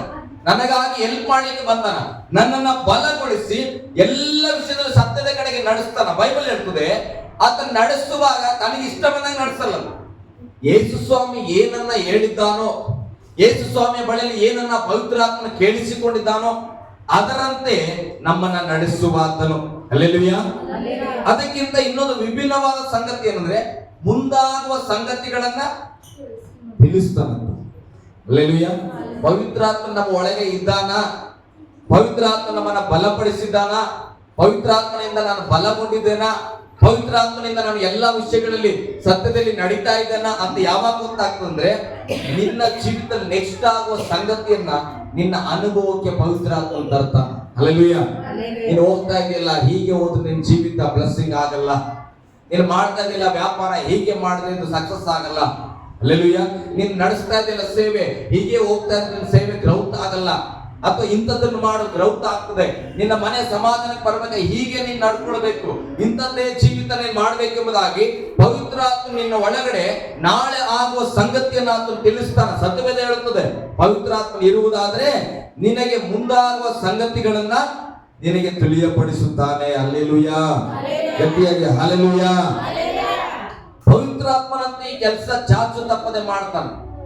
ಆತನ ತಿಳಿಸುವಾಗ ನಾವೇನಾದ್ರೂ ಇದು ಪವಿತ್ರಾತ್ಮದಲ್ಲ ಬಿಡು, ಹಂಗೆಂಗ ಆಗ್ಬಿಡ್ತದ, ನಾನ್ ಬಹಳ ಹುಷಾರ್ ನಡೆಸ್ತೇನೆ. ಹಲ್ಲೆಲೂಯಾ. ಪವಿತ್ರಾತ್ಮ ಹೇಳ್ತಾನ, ಹೋಗ್ತಾ ಇರುವಾಗ ಯಾವ್ದೊಂದು ಗಾಡಿ ಆಟ ಬಂತು, ಸ್ವಲ್ಪ ಮಿಸ್ ಆದ್ರಿ, ಅವಾಗ ಒಳಗ ಯಪ್ಪ ಮಿಸ್ ಆಗಿದ್ದೇವೆ, ಸ್ವಲ್ಪ ಆರಾಮ ಹೋಗ್ಬೇಕು ಅನ್ಸ್ತದ. ಮತ್ತೆ ಒಂದ್ ಮನ್ಸಿರುತ್ತೆ, ನಾನ್ ಚೆನ್ನಾಗ್ತಾ ಇದ್ದೇನೆ ಬೈಕಲ್ಲಿ, ನಾನು ಬಂಟಿರ್ತೇನೆ, ಮತ್ತೆ ಹೊಡಿತೇನೆ ಅಂದ್ರೆ ಪವಿತ್ರಾತ್ಮನಿಗೆ ಆಲ್ರೆಡಿ ಎಚ್ಚರಿಸಿದ್ರು, ಇಲ್ಲ ಮಗ ನೀನು ಆರಾಮಾಗಿ ಹೋಗ್ ಸ್ವಲ್ಪ. ಹಲ್ಲೆಲೂಯಾ. ನೀನಿದ್ರೆ ನಾಳೆ ಆ ಕೆಲಸ ಮಾಡ್ಬೋದು, ಇಲ್ಲದಿದ್ರೆ ಏನ್ ಮಾಡ್ಬೋದು ಅಂತ ಒಂದು ಎಚ್ಚರಿಕೆ ಕೊಟ್ಟ ತೆಗೆದುಕೊಳ್ಳಿ. ನಾವೇನ್ ಮಾಡ್ತೇವೆ, ಪವಿತ್ರಾತ್ಮನ ಆಲೋಚನೆನ ಪಕ್ಕದಲ್ಲಿಟ್ಟು ನನ್ನ ಒಂದು ನನ್ನ ಅಭ್ಯಾಸ, ನನ್ನ ಒಂದು ಪ್ರಾಕ್ಟೀಸ್ ಮೇಲೆ, ನನ್ನ ಜ್ಞಾನ, ನನ್ನ ಬಲದ ಮೇಲೆ ಆಧಾರ ಮಾಡ್ಕೊಂಡು ಏನ್ ಮಾಡ್ತೇವೆ, ಸಿಕ್ಕಿದಂಗೆ ಹೊಡೆದ್ರೆ ಆಕ್ಸಿಡೆಂಟ್ ಆದಾಗ ನಾವ್ ಏನ್ ಮಾಡ್ತೇವೆ, ಪವಿತ್ರಾತ್ಮ ಒಳಗಿದ್ನಲ್ಲಪ್ಪ ಯಾಕೆ ಅವ್ರು ಸತ್ತೋದ್ರು ಅಂತ ಕೇಳಿದ್ರೆ, ಹಲ್ಲೆಲೂಯಾ. ಪವಿತ್ರಾತ್ಮ ಹೇಳಿದ್ದನ್ನ ನೀನ್ ಕೇಳಿಲ್ಲ, ಆದ್ರೆ ಈಗ ನೀನ್ ಸತ್ತೋಗಿಯ, ಆದ್ರೆ ನೀನ್ ಸುತ್ತ ಇದ್ದವ್ರು ಗೊತ್ತಿಲ್ಲಲ್ಲ. ಪವಿತ್ರಾತ್ಮ ಇದ್ರು ಯಾಕೆ ಸತ್ತೋದ್ರು, ಇದ್ರು ಓಕೆ ಅಪ್ಪ, ಪವಿತ್ರಾತ್ಮ ಏನ್ ಸತ್ತೋಗಿಲ್ಲ, ಅವನ ಆತ್ಮ ಕೂಡ ಸತ್ತೋಗಿಲ್ಲ, ಆದ್ರೆ ಸಾರಿಗೆ ಸತ್ತೋಯ್ತು. ಈಗ ಪವಿತ್ರಾತ್ಮನಿಗೆ ಗೊತ್ತು, ಆ ಆತ್ಮಕ್ಕೂ ಗೊತ್ತು, ಪವಿತ್ರಾತ್ಮ ನಾನು ಹೇಳಿದ್ದೇನೆ ಅಂತ. ನಾವು ಕೂಟ ಅಳ್ತಾ ಇದ್ದೇವೆ ಅಂತ ಇಟ್ಕೊಳ್ರಿ, ಪವಿತ್ರಾತ್ಮ ಹೇಳ್ತಾರೆ ನಾನು ಹೇಳಿದಪ್ಪ ಅರಸು, ನಾನು ಹೇಳಿದ ಅಂತ ಕೇಳಿಲ್ಲ ಅಂತ ಹೇಳ್ತಾರೆ. ಆತ ಕೂಡ ಹೇಳ್ತಾರ ಫಸ್ಟೇ ಹೇಳಿದ್ರೆ ಪವಿತ್ರಾತ್ಮ ನಾನು ಕೇಳಿಲ್ಲ ಅಂತ. ಅವ್ರಿಬ್ರು ಮಾತಾಡ್ತಾರೆ, ನಮಗ್ ಗೊತ್ತಾಗ್ಬೇಕು. ನಾವಿಲ್ಲಿ ಬಾಯಿ ಮಾಡ್ಕೊಳ್ತೀವಿ, ಅಯ್ಯೋ ದೇವ್ರೆ ನೀನಿದ್ದೀರಿ ಯಾಕಪ್ಪ, ದೇವ್ರೆ ನೀನಿದ್ರಿ ಯಾಕಂದ್ರೆ ದೇವ್ರು ಹೇಳ್ತಾರ ನಾನು ಇದ್ದಿದ್ದು ಸತ್ಯ, ನಾನು ಹೇಳಿದ್ದು ಸತ್ಯ, ಅವ್ನು ಕೇಳಿಲ್ಲ, ಅವನು ಕೂಡ ಒಪ್ಕೊಳ್ತಾ ಇದ್ದಾನೆ. ಈಗ ಅದನ್ನ ನೋಡಿ ನಾವೇನ್ ಮಾಡ್ತೀವಿ, ಅಯ್ಯೋ ದೇವ್ರು ಇಲ್ಲ ಬಿಡ್ರಿ. ಹಲ್ಲೆಲೂಯಾ. ನೋಡ್ರಿ, ಅವನಿಗೆ ಗೊತ್ತು, ಸತ್ತವನಿಗೆ ಗೊತ್ತು ದೇವ್ರಿದ್ದಾನಂತ, ಆದ್ರೆ ಬದುಕಿರೋ ನಾವ್ ಹೇಳ್ತೇವೆ ದೇವ್ರಿಲ್ಲ ಅಂತ. ಆದ್ರೆ ದಾವೀದ ಹೇಳ್ತಾರೆ, ಸತ್ತವರು ಕರ್ತನನ್ನ ಸ್ತುತಿ ಮಾಡಲ್ಲ, ಬದುಕಿರೋರು ಸ್ತುತಿ ಮಾಡೋದಿಲ್ಲ, ಉಲ್ಟಾ ಆಗ್ತಾ ಇದೆ. ಸತ್ತಿರುವ ಆತ್ಮಗಳು ಹೇಳ್ತಾವೆ ದೇವ್ರಿದೆ ಅಂತ, ಬದುಕಿರುವ ನಾವ್ ಹೇಳ್ತಾ ಇದ್ದೇವೆ ದೇವ್ರು ಇಲ್ಲದಲ್ರಿ. ಹಲ್ಲೆಲೂಯಾ. ಗಟ್ಟಿಯಾಗಿ ಹಲ್ಲೆಲೂಯಾ. ಪವಿತ್ರಾತ್ಮನ ಒಂದು ಸಾಕ್ಷಿ ನಮಗೆ ನುಡಿಯುವಾಗ ಕೇಳಬೇಕು, ಆತನ ಆಲೋಚನೆಗಳನ್ನ ಗ್ರಹಿಸಿಕೊಳ್ಬೇಕು. ಹೇಳ್ರಿ, ಆತನ ಆಲೋಚನೆಯನ್ನು ಕೇಳಬೇಕು. ಓಕೆ, ಆತ ನಮ್ಮನ್ನ ಬಲಪಡಿಸ್ತಾನೆ, ನಮ್ಮನ್ನ ಆತನ ಯಾವಾಗಲೂ ನಡೆಸಿಕೊಂಡು ಹೋಗುವ ಆತನು. ಓಕೆ, ಮುಂದೊಂದು ವಚನ ಯೋಹಾನ 14:26. ಆದರೆ ಆ ಸಹಾಯಕನು ಅಂದರೆ, ನೋಡ್ರಿ, ಆ ಸಹಾಯಕನು ಅಂದರೆ ನನ್ನ ಹೆಸರಿನಲ್ಲಿ ತಂದೆ ಕಳಿಸಿಕೊಡುವ ಪವಿತ್ರಾತ್ಮನೇ. ನೋಡ್ರಿ, ನನ್ನ ಹೆಸರಿನಲ್ಲಿ ತಂದೆ ಕಳಿಸಿಕೊಡುವ ಪವಿತ್ರಾತ್ಮನೇ ನಿಮಗೆ ಎಲ್ಲವನ್ನು ಉಪದೇಶಿಸಿ, ನೋಡ್ರಿ, ನಿಮಗೆ ಎಲ್ಲವನ್ನ ಉಪದೇಶಿಸಿ ನಾನು ನಿಮಗೆ ಹೇಳಿದ್ದನ್ನೆಲ್ಲ ನಿಮಗೆ ಹೇಳಿದ್ದನ್ನೆಲ್ಲ ನೆನಪಿಗೆ ತರುವನು. ಮೂರನೇದಾಗಿ ಪವಿತ್ರಾತ್ಮನಕ್ಕೂ ಒಳ್ಳೆ ಉಪದೇಶಕನಾಗಿದ್ದಾನೆ. ಹಲ್ಲೆಲೂಯಾ. ನಮಗೆ ಬೋಧಕನ ಯಾರು, ಪವಿತ್ರಾತ್ಮನು. ಕೆಲವು ಸಾರಿ ಅನ್ಬೋದು, ನಮ್ಮ ಪಾಸ್ಟರ್ ಇದ್ರ ಬಗ್ಗೆ ಒಂದಿನ ನಮ್ಗೆ ಹೇಳಿಕೊಟ್ಟೇ ಇಲ್ವಲ್ಲ. ಸ್ತೋತ್ರ, ನಿಮ್ ಪಾಸ್ಟರ್ ಜ್ಞಾನ ಕಡಿಮೆ ಇರಬಹುದು. ಹಲ್ಲೆಲೂಯಾ. ಯಾವ್ದಾದ್ರು ಒಂದು ವಿಷಯದಲ್ಲಿ, ನಮ್ಮ ಸಭೆನೇ ಅಂತಲ್ಲ, ಎಲ್ಲೇ ಆಗಿರ್ಬೋದು. ಕೆಲವರು ಹೇಳ್ತಾರ, ಸರ್ ಕೊಡುವುದ್ರ ಬಗ್ಗೆ ನಮಗೆ ಗೊತ್ತೇ ಇದ್ದಿಲ್ರಿ, ನಮ್ಗೆ ಟೈಪಿಂಗ್ ಅಂತ ಗೊತ್ತೇ ಇಲ್ರಿ, ಇದ್ರಲ್ಲಿ ಆಶೀರ್ವಾದ ಈಗಿದೆ ಅಂತ ಗೊತ್ತೇ ಇಲ್ರಿ ಅಂತ ಕೆಲವರು ಹೇಳ್ತಾರ. ಕೆಲವರು ಸರ್ ಚೈನ್ ಪ್ರೇಯರ್ ಇದೆ ಅಂತ ನಮಗ್ ಗೊತ್ತೇ ಇಲ್ಲ, ನಮ್ಗೆ ಯಾರು ಹೇಳ್ಕೊಡ್ಲೇ ಇಲ್ಲ, ಹಿಂಗೂ ಪ್ರೇಯರ್ ಮಾಡ್ಬೋದಾ ಕೆಲವ್ರು ಹೇಳ್ತಾರ. ಕೆಲವರು ಅನ್ಯ ಭಾಷೆ ಅನ್ನೋದು ಇದೆ ಅಂತಾನೆ ನಮಗ್ ಗೊತ್ತಿಲ್ಲ, ನಮ್ ಪಾಸ್ಟರ್ ಕಲಿಸ್ಲಿಲ್ಲ. ನಿಜ, ಓಕೆ. ಆದ್ರೆ ನೀನು ಯೇಸುವನ್ನು ನಂಬಿಯಲ್ಲ, ನಿನ್ನ ಒಳಗಡೆ ಪವಿತ್ರಾತ್ಮ ಇದ್ರಲ್ಲ, ಆ ಪವಿತ್ರಾತ್ಮ ನೀನು ಬೈಬಲ್ ಓದುವಾಗ ಆತನ ತಿಳಿಸ್ತಾನಲ್ಲ, ಯೋಹಾನ್ ಸುವಾರ್ತೆಗೆ ಬರುವಾಗ, ಕೊರಿಂಥ ಪತ್ರಿಕೆಗೆ ಬರುವಾಗ, ಅಪೊಸ್ತಲ ಕಾರ್ಯಗಳಿಗೆ ಬರುವಾಗ ನಿಮ್ಮ ಮೇಲೆ ಪವಿತ್ರಾತ್ಮ ಬರ್ತದೆ, ನೀವು ಹೊಸ ಹೊಸ ಭಾಷೆಗಳನ್ನ ಆಡ್ತೀರಿ ಅಂತ ಪವಿತ್ರಾತ್ಮನು ಹೇಳಿದ್ದಲ್ಲ, ನಿಮ್ ಪಾಸ್ಟರ್ ಹೇಳಿಲ್ಲ. ಬಟ್ ಪವಿತ್ರಾತ್ಮನಿಗೆ ಬೋಧಿಸನಲ್ಲ. ನೀನು ಆತನ ಬೋಧನೆಯನ್ನು ಯಾಕೆ ಕೇಳಲಿಲ್ಲ? ಅಲ್ಲೆಲೂಯಾ. ನಾವು ಎಲ್ಲೂ ನೆಪ ಹೇಳ್ಬಾರ್ದ್ರಿ, ನಮ್ಮ ಪಾಸ್ಟರ್ ಜ್ಞಾನ ಕಡಿಮೆ, ಇವೆಲ್ಲ ಬೇರೆ ಯಾರೇ ಆಗ್ಲಿ, ನಮ್ಮ ಸಭೆಯಲ್ಲಿ ಅದಿಲ್ಲ ರೀ, ನಮ್ಮ ಸಭೆಯಲ್ಲಿ ಅದು ರೂಢಿ ಇಲ್ಲ ರೀ, ನಮ್ಗೆ ಅದು ಕಲ್ಸಿಲ್ಲ ರೀ. ನಿಜ, ಪಾಸ್ಟರ್ ದರ್ಶನಗಳು ಬೇರೆ ಇದ್ದಿರ್ಬೋದು, ಅವ್ರ ಉದ್ದೇಶಗಳು ಬೇರೆ ಇದ್ದಿರ್ಬೋದು, ಆದ್ರೆ ಪವಿತ್ರಾತ್ಮನ ಉದ್ದೇಶ ಒಂದೇ ಆಗಿದೆ.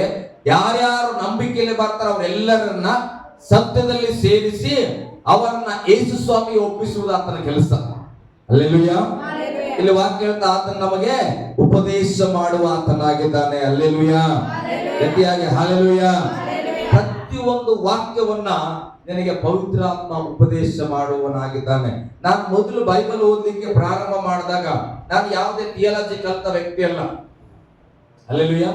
2014 ನಾನು ಅಕ್ಟೋಬರ್ ಅಲ್ಲಿ ಬೈಬಲ್ ಖರೀದಿ ಮಾಡ್ಕೊಳ್ತಾನೆ. ಅಕ್ಟೋಬರ್ ಎಂಡಿಂಗ್ ಅಲ್ಲಿ ನಾನು ಬೈಬಲ್ ಖರೀದಿ ಮಾಡ್ತೇನೆ. 2 ವರ್ಷಗಳ ಕಾಲ ನಾನು ಬೈಬಲ್ ಓದ್ತೇನೆ. ಆದ್ರೆ ಹೆಂಗೆ ಓದ್ಬೇಕು ನನಗೆ ಗೊತ್ತಿಲ್ಲ. ನಾನು ಅರಸು ಪುಸ್ತಕಗಳಿಂದ ಪ್ರಾರಂಭ ಮಾಡ್ತೇನೆ, ನನ್ನ ಹೆಸರು ಅಂತೇಳಿ. ಹಂಗೆ ಪ್ರಾರಂಭ ಮಾಡಿ ಕೀರ್ತನೆಗಳಲ್ಲಿ ಓದ್ತಾ ಓದ್ತಾ ಹೋಗುವಾಗ ನಾನು 2 ವರ್ಷಗಳ ಬೈಬಲ್ ಓದಿರಾದ್ರೆ ನನಗೆ ನೆನಪಿದೆ, ಅವಾಗ ದೇವ್ರು ಏನೇನು ಮಾತಾಡಿನ ಅದನ್ನ ನಾನು ಬೈಬಲ್ ಅಲ್ಲಿ ಅವಾಗೆ ಬರ್ತಿದ್ದೆ. ನನಗೆ ಅನುಭವ ಇಲ್ಲ, ಆದ್ರೆ ಆಸಕ್ತಿ ಇತ್ತು. ಬೈಬಲ್ ಹೇಳ್ತದೆ, ನಮ್ಮ ಆಸಕ್ತಿ ಇರುವವರಿಗೆ, ಯಾರಿಗೆ ದೇವರನ್ನ ಹುಡುಕುವ ಆಸಕ್ತಿ ಇರ್ತದೆ ಅವರಿಗೆ ದೇವರು ಕಂಡುಕೊಳ್ತಾನೆ. ಹಲ್ಲೆಲೂಯಾ. ಗಟ್ಟಿಯಾಗಿ ಹಲ್ಲೆಲೂಯಾ. ಅದಕ್ಕೆ ಬೈಬಲ್ ಹೇಳ್ತದೆ, ಪವಿತ್ರಾತ್ಮ ನಿನಗೆ ಬೋಧಿಸುವ ಆತನು. ನೀನ್ ಸತ್ಯವೇದ ಓದುವಾಗ ಅರ್ಥ ಆಗಲ್ಲ ಅಂತ ಹೇಳ್ಬೇಡ್ರಿ, ಪವಿತ್ರಾತ್ಮನ ಕೇಳ್ರಿ. ಅರ್ಥ ಆಗಿಲ್ಲ ಅಂದ್ರೆ ವಚನ ಬಿಟ್ಟು ಮುಂದೆ ಹೋಗ್ಬೇಡ್ರಿ. ದೇವ್ರೇ ಇದನ್ನ ನೀನು ಅರ್ಥ ಮಾಡ್ಸು, ಪವಿತ್ರಾತ್ಮನೇ ನನಗೆ ಹೆಲ್ಪ್ ಮಾಡಿ, ನೀನು ಈ ವಚನದ ಅರ್ಥ ಏನು? ಹಲ್ಲೆಲೂಯಾ. ಗಟ್ಟಿಯಾಗಿ ಹಲ್ಲೆಲೂಯಾ. ಮೂರನೇದಾಗಿ ಆತನ ಏನು? ಬೋಧಿಸುವ ಆತನಾಗಿದ್ದಾನೆ. ಪವಿತ್ರಾತ್ಮನ ಕೆಲಸಗಳು ನಿನ್ನ ಜೀವಿತದಲ್ಲಿ, ಪವಿತ್ರಾತ್ಮನ ಮೊದಲನೇದಾಗಿ ಸಹಾಯ ಮಾಡುವ ಆತನು, ಎರಡನೇದಾಗಿ ನಿನ್ನನ್ನ ಬಲಪಡಿಸುವ ಆತನು, ಮೂರನೇದಾಗಿ ನಿನಗೆ ಆತನು ಬೋಧಿಸುವ ಆತನು, ಉಪದೇಶ ಮಾಡುವ ಆತನಾಗಿದ್ದಾನೆ. ನಾಲ್ಕನೇದಾಗಿ ಪವಿತ್ರಾತ್ಮನು ಅಪರಾಧಿ ಅಥವಾ ಪಾಪ, ನೀತಿವಂತಿಕೆ, ನ್ಯಾಯ ತೀರ್ಪಿನ ಬಗ್ಗೆ ಅರಿವು ಹುಟ್ಟಿಸುವ ಆತನು. ಹಲ್ಲೆಲೂಯಾ. ಒಳ್ಳೆದ್ದು ಅಥವಾ ಕೆಟ್ಟದ್ದು, ಪಾಪ ಅಥವಾ ಪರಿಶುದ್ಧತೆ ಅಥವಾ ದೇವರ ನ್ಯಾಯ ತೀರ್ಪಿನ ಬಗ್ಗೆ ಆತನು ನಿನಗೆ ಆತನ ಅರಿವನ್ನ ತರುವ ಆತನಾಗಿದ್ದಾನೆ. ಹಲ್ಲೆಲೂಯಾ. ಸಮಯ ಆಗೋಗಿದೆ, ಇನ್ನೊಂದು 2 ಪಾಯಿಂಟ್ ಇದೆ, 10 ನಿಮಿಷದಲ್ಲಿ ನಾನು ಹೇಳ್ಬಿಡ್ತೇನೆ. ಹಲ್ಲೆಲೂಯಾ. ಯೆಶಾಯನ ಪುಸ್ತಕ 6ನೇ ಅಧ್ಯಾಯಕ್ಕೆ ಬರೋಣ, ಬೇಗ ಬೇಗ ಪ್ರಿಯರೇ. ಯೆಶಾಯನ ಪುಸ್ತಕ 6ನೇ ಅಧ್ಯಾಯ 1 ವಚನದಿಂದ 7ನೇ ವಚನದವರೆಗೆ ಯಾರಾದರೂ ಸ್ಪಷ್ಟವಾಗಿ ನೀಟಾಗಿ ಓದ್ಬಿಡಿ. ಯೆಶಾಯ 6ನೇ ಅಧ್ಯಾಯ 1ನೇ ವಚನದಿಂದ. ಅರಸನಾದ ಉಜ್ಜೀಯನು ಕಾಲವಾದ ವರ್ಷದಲ್ಲಿ ಕರ್ತನು ಉನ್ನತ ಸಿಂಹಾಸನ ರೂಢನಾಗಿರುವುದನ್ನು ಕಂಡನು. ಆತನ ವಸ್ತ್ರದ ನೆರಿಗೆಯು ಮಂದಿರದಲ್ಲೆಲ್ಲ ಹರಡಿತು. ಆತನ ಸುತ್ತ ಸೇರಾಫಿಯರು ಇದ್ದರು. ಪ್ರತಿಯೊಬ್ಬನು 6 ರೆಕ್ಕೆ ಉಳ್ಳವನಾಗಿ 2ರಿಂದ ತನ್ನ ಮುಖವನ್ನು 2ರಿಂದ ತನ್ನ ಕಾಲುಗಳನ್ನು ಮುಚ್ಚಿಕೊಂಡು 2 ಬಡಿಯುತ್ತಾ ನೆಲಸೋಕದೆ ನಿಂತಿದ್ದನು. ಆಗ ಮತ್ತೊಬ್ಬನಿಗೆ ಸೇನಾಧೀಶ್ವರನಾದ ಯೆಹೋವನು ಪರಿಶುದ್ಧನು ಪರಿಶುದ್ಧನು ಪರಿಶುದ್ಧನು, ಭೂಮಂಡಲವೆಲ್ಲ ಆತನ ಪ್ರಭಾವದಿಂದ ತುಂಬಿದೆ ಎಂದು ಕೂಗಿದನು. ಹಲ್ಲೆಲೂಯಾ. ಚೆನ್ನಾಗಿ ಅರ್ಥ ಮಾಡಿಕೊಡ್ರಿ. ಇಲ್ಲಿ ದೇವರ ಬಗ್ಗೆ ಆತನು ತಿಳಿಸ್ತಾ ಇದ್ದಾನೆ. ಪರಿಶುದ್ಧನಾದಂತ ದೇವರು, ಆತನ ಪರಿಶುದ್ಧವಾದ ವಸ್ತ್ರಗಳೊಟ್ಟಿಗೆ, ಮಹಿಮೆಯ ವಸ್ತ್ರದೊಟ್ಟಿಗೆ ಆತ ನಿಂತಿದ್ದಾನೆ. ಇಲ್ಲಿ ಜೀವಿಗಳು ತನ್ನನ್ನ 2 ರೆಕ್ಕೆಗಳಿಂದ ಮುಚ್ಚಿಕೊಂಡು 2 ರೆಕ್ಕೆಯನ್ನು ಬಡಿಯುತ್ತಾ ಆತನು ಏನು ಹೇಳ್ತಾ ಇವೆ? ಈತನು ಪರಿಶುದ್ಧನು ಪರಿಶುದ್ಧನು ಪರಿಶುದ್ಧನು ಎಂಬುದಾಗಿ ದೇವರ ಬಗ್ಗೆ ಅವು ತಿಳಿಸುತ್ತಾ ಇವೆ. 4ನೇ ವಚನ ಓದುತ್ತೇನೆ. ಕೂಗುವವನ ಶಬ್ದಕ್ಕೆ ದ್ವಾರದ ಅಸ್ಥಿವಾರವು ಕದಲಿತು, ಭೂಮಿಯ ಮಂದಿರದಲ್ಲೆಲ್ಲ ತುಂಬಿತು. ಆಗ ನಾನು, ಅಯ್ಯೋ, ನನ್ನ ಗತಿಯನ್ನು ಏನು ಹೇಳಲಿ? ನಾಶವಾದನಲ್ಲ, ನಾನು ಹೊಲಸು ತೊಟ್ಟಿಯವರ ಮಧ್ಯದಲ್ಲಿ ವಾಸಿಸುವವನು. ಇಂಥ ನನ್ನ ಕಣ್ಣುಗಳು ರಾಜಾದಿರಾಜನನ್ನು, ಸೇನಾಧೀಶ್ವರನಾದ ಯೆಹೋವನನ್ನು ಕಂಡವು ಎಂದು ಕೂಗಿಕೊಳ್ಳಲು, ಸೆರಾಫಿಯರಲ್ಲಿ ಒಬ್ಬನು ಯಜ್ಞವೇದಿಯಿಂದ ತಾನು ತನ್ನಸದಲ್ಲಿ ತೆಗೆದ ಕೆಂಡವನ್ನು ಕೈಯಲ್ಲಿ ಹಿಡಿದುಕೊಂಡು ನನ್ನ ಬಳಿಗೆ ಹಾರಿ ಬಂದು ನನ್ನ ಬಾಯಿಗೆ ಮುಟ್ಟಿಸಿ, ಇಗೋ, ಇದು ನಿನ್ನ ತುಟಿಗಳಿಗೆ ತಗಲಿತು, ನಿನ್ನ ದೋಷವು ನೀಗಿತು, ನಿನ್ನ ಪಾಪಕ್ಕೆ ಪ್ರಾಯಶ್ಚಿತ್ತವಾಯಿತು ಎಂಬುದಾಗಿ ಅಂದನು ಎಂಬುದಾಗಿ. ಹಲ್ಲೆಲೂಯಾ, ಗಟ್ಟಿಯಾಗಿ ಹಲ್ಲೆಲೂಯಾ. ದೇವರನ್ನ ಕಂಡನ ಯೆಶಾಯನು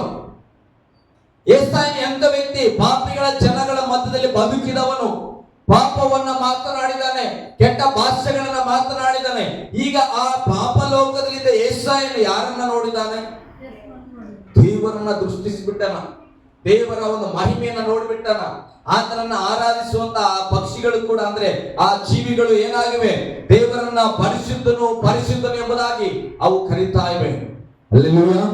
ಇಂಥ ಒಂದು ಪರಲೋಕದ ದರ್ಶನ ಕಂಡ ಯೆಶಾಯನು ಹೇಳ್ತಾನೆ, ಅಯ್ಯ ನನ್ನ ಗತಿ ಮುಗಿತೀಗ, ನಾನು ಪಾಪಿಯಾಗಿ ಏನ್ ಮಾಡ್ಬಿಟ್ಟೇನೆ, ದೇವರನ್ನ ನೋಡ್ಬಿಟ್ಟಿದ್ದೇನೆ ಅಂದ್ರೆ ನಾನು ಉಳಿಯಲ್ಲ, ನಾನು ನಾಶ ಆಗ್ಬಿಡ್ತೇನೆ ಎಂಬುದಾಗಿ ಆತನ ಕೂಗುವಾಗ ಆ ಸೆರಾಫಿಯರ ಮಧ್ಯದಲ್ಲಿದ್ದಂತ ಒಬ್ಬ ದೂತನು ಅಲ್ಲಿಂದ ಒಂದು ಕೆಂಡವನ್ನ ತೆಗೆದುಕೊಂಡು ಬಂದು ಆತನ ತುಟಿಯಲ್ಲಿ ಹಾಕಿದನು.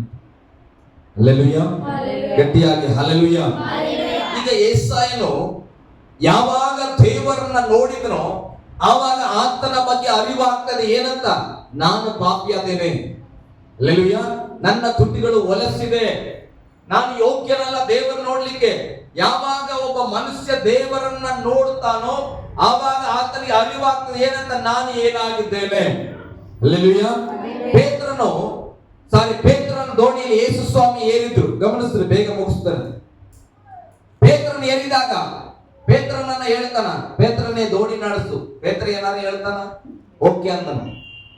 ಬಲೆಗಳನ್ನ ಬೀಸಪ್ಪ ಅಂದನು. ಪೇತ್ರ ಏನಾದ್ರೂ ಹೇಳಿದ್ರ? ಏನು ಹೇಳಿಲ್ಲ. ಆಯ್ತು ಸ್ವಾಮಿ, ನಿನ್ನ ಮಾತಿನ ಮೇರೆಗೆ ಬೀಸ್ತೇನೆ. ಆರಾಮಾಗಿ ಮಾತಾಡ್ತಾ ಇದ್ದಾನೆ. ಯಾರು? ಪೇತ್ರನು ಯೇಸುವಿನ ಜೊತೆ ಸರಳವಾಗಿ ಮಾತಾಡ್ತಾ ಇದ್ದಾನೆ. ಈಗ ಬಲೆಗಳನ್ನ ಬೀಸಿದ್ರು. ಬಲೆಗಳನ್ನ ಬೀಸಿದ ಮೇಲೆ ಹರಿದು ಹೋಗುವ ಹಾಗೆ ಬಲೆಗಳ ಹರಿಯುವಂತೆ ಮೀನುಗಳು ಬಂದವು. ಹಲ್ಲೆಲೂಯಾ. ಈಗ ಪೇತ್ರನು ಒಂದು ದೊಡ್ಡ ಅದ್ಭುತ ನೋಡಿದ್ರು. ಸತ್ಯವೇದವನ್ನು ಓದ್ರಿ ನೀವು. ಓದುವಾಗ ಪೇತ್ರನೀಗ ನಾವು ಪಾಪಿ ಆಗಿದ್ದೇವೆ, ನಮ್ಮನ್ನ ಬಿಟ್ಟು ನೀನೇನ್ ಮಾಡು, ಹೊರಟು. ಹಲ್ಲೆಲೂಯಾ. ದೋಣಿ ಹತ್ತದಾಗ ಪೇತ್ರನಿಗೆ ಮಾತು ಹೇಳಲಿಲ್ಲ, ಬಲೆ ಬೀಸಪ್ಪ ಅಂತ ಹೇಳಿದಾಗ ಈ ಮಾತು ಹೇಳಲಿಲ್ಲ. ಆದ್ರೆ ಈಗ ದೇವರ ಅದ್ಭುತವನ್ನ ಕಂಡಾಗ ಪೇತ್ರನಿಗೆ ಮನವರಿಕೆ ಆಗ್ತಾ ಇದೆ, ನನ್ನ ಮುಂದೆ ಇರುವ ಆತನ ಸಾಮಾನ್ಯವಾದ ವ್ಯಕ್ತಿ ಅಲ್ಲ, ಆತನು ದೇವರ ಮನುಷ್ಯನಾಗಿದ್ದಾನೆ. ಹಲ್ಲೆಲೂಯಾ. ಆತನು ದೇವಕುಮಾರನು. ಅವಾಗ ಯಾವಾಗ ಇದ್ರು ದೇವಕುಮಾರನ ಅರ್ಥ ಮಾಡಿಕೊಂಡು ಪೇತ್ರನ ಹೃದಯ ಕೆಲಸ ಮಾಡ್ತಾ ಇದೆ. ಆತನ ಮುಂದೆ ಕೂತ್ಕೊಳ್ಳಿಕ್ಕೆ ನಾನು ಯೋಗ್ಯನಲ್ಲ, ನಾನು ಪಾಪಿಯಲ್ಲ. ಹಲ್ಲೆಲೂಯಾ. ಒಬ್ಬ ಮನುಷ್ಯನಿಗೆ ತನ್ನ ಸತ್ಯ ಯಾವಾಗ ಅರ್ಥ ಆಗ್ತದೆ, ನಾನು ಪರಿಶುದ್ಧನೋ ಪಾಪಿನಂತ ಯಾವಾಗ ಅರ್ಥ ಆಗ್ತದೆ? ಒಂದು ಸಾರಿ ಆದ್ರೂ ನೀನು ದೇವರನ್ನು ದೃಷ್ಟಿಸಬೇಕು. ಯಾವಾಗ ದೇವರನ್ನು ನೋಡ್ತೇವಲ್ಲ ಅವಾಗ ನಮಗೆ ನಿಜವರೆಗೆ ಬರ್ತದೆ, ನಾನು ಪಾಪಿನೋ ಪರಿಶುದ್ಧನೋ. ಮನುಷ್ಯನ ಮುಂದೆ ನಿಂತಾಗ ನಾವು ಹೇಳ್ತೇವೆ ನಾವು ಒಳ್ಳೆಯವರೇ. ಹಲ್ಲೆಲೂಯಾ. ಯಾಕೆ? ಆತ ಮನುಷ್ಯ, ನನ್ನಂತೆ ಅವನು ಕೂಡ ಸ್ವಲ್ಪ ಕೆಟ್ಟದಿದೆ ಒಳ್ಳೆದಿದೆ. ಆತನ ಮುಂದೆ ನಿಂತು ಧೈರ್ಯವಾಗಿ ಹೇಳಿದ್ರೆ ನಾನು ಒಳ್ಳೆಯವನಪ್ಪ, ನಾನು ಪರಿಶುದ್ಧನಪ್ಪ.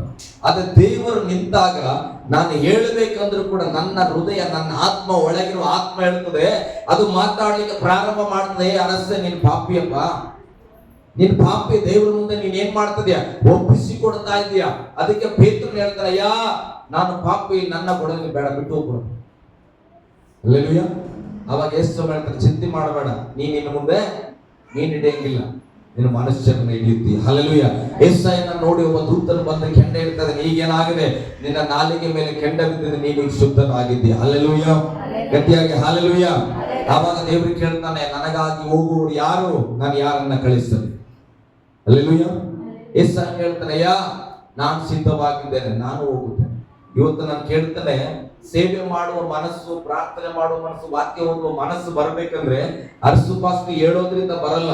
ನೀನು ಒಂದು ಸಾರಿ ದೇವರನ್ನ ದೃಷ್ಟಿಸಿದ್ರೆ ನೀನ್ ಎಲ್ಲಿದ್ದಿ, ಏನಾಗಿದ್ದಿ, ನಿನ್ ಕೆಪಾಸಿಟಿ ಏನು, ನೀನ್ ಎಂತವ್ರು ಅಂತ ಗೊತ್ತಾದಾಗ ಆವಾಗ ನೀನು ವೈಯಕ್ತಿಕವಾಗಿ ದೇವರೊಟ್ಟಿಗೆ ಒಡಂಬಡಿಕೆ ಮಾಡ್ತೀಯ. ಅಯ್ಯ ನಾನ್ ಪಾಪಿಯಪ್ಪ, ಹೌದು, ನಾನು ಪರಿಶುದ್ಧಗೊಳಿಸು, ನಾನು ನಾಳೆಯಿಂದ ನಿನಗಾಗಿ ನಿಂತ್ಕೊಳ್ತೀನಿ. ಅಲ್ಲಿಂದ ಒಂದು ಉತ್ತರ, ಅಲ್ಲಿಂದ ಒಂದು ಬೆಳಕು ನಿನ್ನ ಹೃದಯದಲ್ಲಿ ಬಂದ್ರೆ ನಾನು ಹೇಳದೆ ಬೇಡ, ಆಟೋಮೆಟಿಕ್ ಆಗಿ ನೀನ್ ಎದ್ದು ಜಪ ಮಾಡ್ತೀಯ, ನೀನ್ ಪ್ರಾರ್ಥನೆ ಮಾಡ್ತೀಯ, ವಾಕ್ಯ ಓದ್ತೀಯ, ನೀನು ಮತ್ತೊಬ್ಬರಿಗೆ ದೇವರ ಸಾಕ್ಷಿಯನ್ನು ನುಡಿತೀಯ. ಕಾರಣ ನೀನು ದೇವರನ್ನ ದೃಷ್ಟಿಸಿದ್ದಿ. ಹಲ್ಲೆಲೂಯಾ. ಗಟ್ಟಿಯಾಗಿ ಹಲ್ಲೆಲೂಯಾ. ಅದಕ್ಕೆ ಪೌಲನು ಹೇಳ್ತಾನೆ, ನಾನು ಕಂಡಿರುವುದನ್ನ, ಯೋಹಾನನು ಬರೀತಾನೆ, ನಾನು ಕಂಡಿದ್ದು ಕೇಳಿದ್ದನ್ನ ಹೇಳದೆ ನಾವು ಇರಕ್ಕಾಗಲ್ಲ, ನಾವು ಹೇಳ್ತಾನೆ ಇರ್ತೇವೆ. ಹಲ್ಲೆಲೂಯಾ. ಗಟ್ಟಿಯಾಗಿ ಹಲ್ಲೆಲೂಯಾ. ದೇವರು ಪವಿತ್ರಾತ್ಮ ನಮ್ಮ ಒಳಗಡೆ ಇದ್ರೆ ನಮ್ಮ ತಪ್ಪು ಸರಿಗಳ ಅರುಹನ್ನ ಆತನು ಹುಟ್ಟಿಸ್ತಾನೆ. ಯಾರೋ ಬಂದು ಹೇಳಬೇಕಾಗಿಲ್ಲ. ನೀನ್ ತಪ್ಪು ಮಾಡಿದೆ, ನೀನ್ ಬೈದಿದ್ ತಪ್ಪು, ನೀನ್ ಮನೇಲಿ 8 ಗಂಟೆಗೆ ಎದ್ದಿದ್ ತಪ್ಪು ಅಂತ ಅತ್ತೆ ಬಂದು ಹೇಳ್ಬೇಕಾಗಿಲ್ಲ. ಅಲ್ಲ, ಅತ್ತೆ ಬಂದು ಹೇಳ್ಬೇಕಾ? ಪವಿತ್ರಾತ್ಮ ಒಳಗಿದ್ರೆ ನಿನ್ಗೆ ಟೈಮು ಗಂಟೆ 8 ಅಂತ ಹೊಡೆದ ತಕ್ಷಣ ನಾನ್ ತಪ್ಪು ಮಾಡಿದ್ದೇನೆ ಗೆಲ್ತಿ ಅಂತ ಏನ್ ಮಾಡ್ಬೇಕು? ಆ 2 ತಾಸು ಮಲ್ಕೊಂಡಿದ್ದಲ್ಲ ಅದನ್ನ 1 ತಾಸಲ್ಲಿ ಟಪ ಟಪ ಕೆಲಸ ಮುಗಿಸ್ಬೇಕು. ಒಳಗೆ ನಿನಗೆ ಪವಿತ್ರಾತ್ಮ ಇದ್ರೆ ನಿನ್ನ ತಪ್ಪನ್ನ ಆತನ ಏನ್ ಮಾಡ್ತಾನೆ, ನಿನಗೆ ಎಚ್ಚರಿಸ್ತಾನೆ. ಮತ್ತೊಬ್ಬರಿಂದ ಬುದ್ಧಿ ಹೇಳಿಸಿಕೊಳ್ಳುವ ಕೆಲಸ ಇರುವುದಿಲ್ಲ. ಹಲ್ಲೆಲೂಯ, ಗಟ್ಟಿಯಾಗಿ ಹಲ್ಲೆಲೂಯ. ಓಕೆ, ನೀವು ರೆಫರೆನ್ಸ್ ಬರ್ಕೊಂಡ್ರೆ ಇನ್ನೊಂದು ಯೋಹಾನ ಬರೆದ ಸುವಾರ್ತೆ 16ನೇ ಅಧ್ಯಾಯದಲ್ಲಿ 8ನೇ ವಚನದಿಂದ 11ನೇ ವಚನದವರೆಗೂ ನೀವು ಮನೆಯಲ್ಲಿ ಓದ್ಕೊಳ್ರಿ. ಹಲ್ಲೆಲೂಯ. 5ನೇದಾಗಿ ಕೊನೆ ಪಾಯಿಂಟ್, ನಮಗೆ ಪಾಪದ ಅರಿವು ಉಂಟಾಗ್ತದೆ, ನಾವು ಪರಿಶುದ್ಧತೆ ಕಡೆಗೆ ಬರ್ತೇವೆ. ಈಗ ನಾವು ನೀತಿವಂತರಾಗ್ತೇವೆ, ದೇವರನ್ನ ದೃಷ್ಟಿಸಿದ್ವಿ, ನಮ್ಗೆ ಅರ್ಥ ಆಯ್ತು. ಈಗ 5ನೇದಾಗಿ ಪವಿತ್ರಾತ್ಮನ ಏನ್ ಮಾಡ್ತಾನೆ? ಆತನು ದೇವರನ್ನ ಮಹಿಮೆ ಪಡಿಸುತ್ತಾನೆ. ಹಲ್ಲೆಲೂಯ, ಗಟ್ಟಿಯಾಗಿ ಹಲ್ಲೆಲೂಯ. ಪವಿತ್ರಾತ್ಮನ ಏನ್ ಮಾಡ್ತಾನೆ? ದೇವರನ್ನ ಮಹಿಮೆ ಪಡಿಸ್ತಾನೆ. ಯಾವ ವ್ಯಕ್ತಿ ದೇವರಿಗೆ ಮಹಿಮೆ ಪಡಿಸ್ಲಿಕ್ಕೆ ಆಗ್ತದಂದ್ರೆ ಪವಿತ್ರಾತ್ಮ ಸಹಾಯಕನಾದ ಪವಿತ್ರಾತ್ಮನ ಹೊಂದಿಕೊಳ್ಬೇಕು, ಆತನಿಂದ ಫಲವನ್ನ ಪಡ್ಕೊಳ್ಬೇಕು, ಆತನ ಉಪದೇಶಗಳನ್ನ ಕೇಳಬೇಕು, ಆತನ ಮುಖಾಂತರ ನಮ್ಮ ತಪ್ಪುಗಳನ್ನ ನಾವು ತಿದ್ದುಕೊಂಡು ಪರಿಶುದ್ಧರಾಗಬೇಕು. ಆಮೇಲೆ ಆ ವ್ಯಕ್ತಿ 5ನೇದಾಗಿ ದೇವರನ್ನ ಮಹಿಮೆ ಪಡಿಸ್ಲಿಕ್ಕೆ ಆಗ್ತದ. ಇಲ್ಲ ಅಂತ ನಾವು ಏನೇ ಪಲ್ಟಿ ಹೊಡೆದ್ರು, ಎಂತದ್ದೇ ಆಡಿದ್ರು, ಏನೇ ಮಾಡಿದ್ರು ಕೂಡ ನನ್ನ ಜೀವಿತದಲ್ಲಿ ದೇವರಿಗೆ ಮಹಿಮೆ ಆಗಲ್ಲ. ಹಲ್ಲೆಲೂಯ, ಗಟ್ಟಿಯಾಗಿ ಹಲ್ಲೆಲೂಯ. ಕೊನೆ ವಚನ ಓದಿ ನಾವು ಮುಗಿಸೋಣ. 5ನೇದಾಗಿ ದೇವರನ್ನ ಮಹಿಮೆ ಪಡಿಸುವುದು. ಈಗ ಓದ್ರಿ ಯೋಹಾನ 16:14-15 ಓದ್ರಿ. ಪವಿತ್ರಾತ್ಮನ ನನ್ನದರೊಳಗಿಂದ ತೆಗೆದುಕೊಂಡು, ನೋಡ್ರಿ, ಯೇಸು ಸ್ವಾಮಿಯ ಒಳಗಡೆಯಿಂದ ತೆಗೆದುಕೊಂಡು ಪವಿತ್ರಾತ್ಮನು ನನಗೆ ನಿಮಗೆ ತಿಳಿಸುತ್ತಾ ದೇವರನ್ನೇ ಮಹಿಮೆ ಪಡಿಸುವ. ಪವಿತ್ರಾತ್ಮನ ಏನ್ ಮಾಡ್ತಾನೆ? ಎಷ್ಟು ದೇವರ ಬಗ್ಗೆ ನಮಗೆ ತಿಳಿಸ್ತಾ ಹೋಗ್ತಾನ, ಎಷ್ಟು ನಾವು ದೇವರ ಬಗ್ಗೆ ತಿಳ್ಕೊಳ್ತಾ ಹೋಗ್ತೇವೆ, ನನ್ನ ನಿಮಿತ್ತ ಪವಿತ್ರಾತ್ಮನ ದೇವರಿಗೆ ಮಹಿಮೆ ಪಡಿಸ್ತಾನೆ. ಹಲ್ಲೆಲೂಯ. ಹಾಗಾದ್ರೆ ಅರ್ಥ, ನಾನು ದೇವರನ್ನ ಮಹಿಮೆ ಪಡಿಸ್ಬೇಕು ಅಂದ್ರೆ ಆರಾಧನೆ ಮಾಡ್ಬೇಕಾಗಿಲ್ಲ. ಹಲ್ಲೆಲೂಯ. ನಾನು ದೇವರನ್ನ ಮಹಿಮೆ ಪಡಿಸ್ಬೇಕಂದ್ರೆ ಏನ್ ಬೆಳಿಗ್ಗೆ ಎದ್ದಾಗಿಂದ ರಾತ್ರಿವರೆಗೂ ಬೈಬಲ್ಲೇ ಓದ್ಬೇಕಂತಲ್ಲ. ಯಾವಾಗ ಓದಿದ ವಚನವನ್ನ ನಮ್ಮ ಹೃದಯದಲ್ಲಿ ಇಟ್ಟುಕೊಂಡು ಅದನ್ನ ನಾವು ಅಳವಡಿಸಿಕೊಂಡು ನಡೀತವಲ್ಲ, ಆ ನಡವಳಿಕೆ ದೇವರನ್ನ ಮಹಿಮೆ ಪಡಿಸುತ್ತಂತ. ಹಲ್ಲೆಲೂಯ, ಗಟ್ಟಿಯಾಗಿ ಹಲ್ಲೆಲೂಯ. ಹಾಗಾದ್ರೆ ಇವತ್ತು ನಾವು ತೀರ್ಮಾನ ಮಾಡ್ಬೇಕೇನಂತ, ನಾನು ದೇವರನ್ನ ಮಹಿಮೆ ಪಡಿಸ್ಬೇಕಂತ ನೀನು ಅಂದುಕೊಳ್ಳೋದಾದ್ರೆ ವಾಕ್ಯದಂತೆ ನೀನು ನಡೆಯುವಾಗ, ಪವಿತ್ರಾತ್ಮನ ಭಾಷೆಯನ್ನ ಕಲಿತು ಪ್ರಾರ್ಥಿಸುವಾಗ, ಪವಿತ್ರಾತ್ಮನ ಆಲೋಚನೆಗಳಂತೆ ನೀನು ಜೀವಿಸುವಾಗ ನಿನ್ನ ಜೀವಿತ ದೇವರಿಗೆ ಮಹಿಮೆಯನ್ನ ತಂದು ಕೊಡುವಂತದಾಗಿದೆ. ಹಲ್ಲೆಲೂಯ, ಗಟ್ಟಿಯಾಗಿ ಹಲ್ಲೆಲೂಯ. ಮತ್ತೆ ಆಮೇಲೆ ನನ್ನನ್ನ ಮಹಿಮೆ ಪಡಿಸುವನು ತಂದೆಗೆ ಇರುವುದೆಲ್ಲ, ನೋಡಿ ಯೇಸು ಹೇಳ್ತಾನೆ, ತಂದೆಗೆ ಇರುವುದೆಲ್ಲ ನನ್ನದು, ಆದದರಿಂದಲೇ ನನ್ನದರೊಳಗಿಂದ ತೆಗೆದುಕೊಂಡು. ಯೇಸು ಸ್ವಾಮಿ ಹತ್ರ ಇರೋದೆಲ್ಲ ತಂದೆಯಾದ ದೇವರದು, ತಂದೆಯಾದ ದೇವರ ಬಳಿಯಲ್ಲಿ ಇರೋದನ್ನ ಯೇಸು ಸ್ವಾಮಿ. ಅದಕ್ಕೆ ಪವಿತ್ರಾತ್ಮನ ಯೇಸು ಹತ್ರ ಇರುವ ವಿಷಯಗಳನ್ನ ತೆಗೆದು ನಮಗೆ ಬೋಧಿಸ್ತಾನೆ. ಆ ಬೋಧನೆ ಕೇಳಿ ನಾವು ಬದಲಾದಾಗ, ಬದಲಾದ ಈ ಜೀವಿತದಿಂದ ದೇವರು ಮಹಿಮೆ ಹೊಂದಿಕೊಳ್ಳುವವನಾಗಿದ್ದಾನೆ. ಹಲ್ಲೆಲೂಯ, ಗಟ್ಟಿಯಾಗಿ ಹಲ್ಲೆಲೂಯ. ನಾನು ಹೇಳ್ತೇನೆ, ಒಂದು ಲೋಟ ನೀರು ಕುಡ್ಕೊಂಡ್ಬಿಟ್ಟು ನಾನು ಪವಿತ್ರಾತ್ಮನಲ್ಲಿ ಇದ್ದೇನೆ ಅನ್ನೋದಕ್ಕಿಂತ ನಾವು ಸಮುದ್ರದಲ್ಲಿ ಬಿದ್ದು ಪವಿತ್ರಾತ್ಮನಲ್ಲಿಯೇ ನಾನಿದ್ದೇನೆ ಅನ್ಬೇಕು. ಹಲ್ಲೆಲೂಯ. ಅದಕ್ಕೆ ವಾಕ್ಯ ಹೇಳ್ತದೆ, ಪವಿತ್ರಾತ್ಮ ನಿಮ್ಮ ಮೇಲೆ ಬರಲು ಒಳಗಿರುವ ದೇವರು ಮೇಲೆ ಬರ್ಬೇಕ್ರಿ. ಹಲ್ಲೆಲೂಯ. ಪವಿತ್ರಾತ್ಮನು ಒಳಗಿದ್ದಾನೆ. ಈಗ ನಾವು ಲೋಕದಲ್ಲಿ ಸಾಕ್ಷಿಯಾಗಿರ್ಬೇಕಾದ್ರೆ ಈ ಪವಿತ್ರಾತ್ಮನು ನಮ್ಮ ನೆತ್ತಿಯ ಮೇಲೆ ಬರಬೇಕು. ಹಲ್ಲೆಲೂಯ. ನಮ್ಮ ತಲೆಯ ಮೇಲೆ ಅಭಿಷೇಕ ಬರಬೇಕು. ಅದು ಗೋಚರ ಆಗಬೇಕು ನೋಡುವವರಿಗೆಲ್ಲ. ಪವಿತ್ರಾತ್ಮನ ಕಾಣುವಾಗ ನೀನು ಆಟೋಮೆಟಿಕ್ ಆಗಿ ಪಟ್ಟಣದಿಂದ ಜಿಲ್ಲೆಗೆ, ಜಿಲ್ಲೆಯಿಂದ ದೇಶಕ್ಕೆ, ದೇಶದಿಂದ ಖಂಡಗಳಿಗೆ ನೀನ್ ಏನಾಗ್ತೀಯ? ಪರಿಚಯ ಆಗುತ್ತೀಯ. ಹಲ್ಲೆಲೂಯ, ಗಟ್ಟಿಯಾಗಿ ಹಲ್ಲೆಲೂಯ. ನಾವಿದ್ದ ಸ್ಥಳಗಳಿಗೆ ಎದ್ದು ನಿಂತುಕೊಂಡು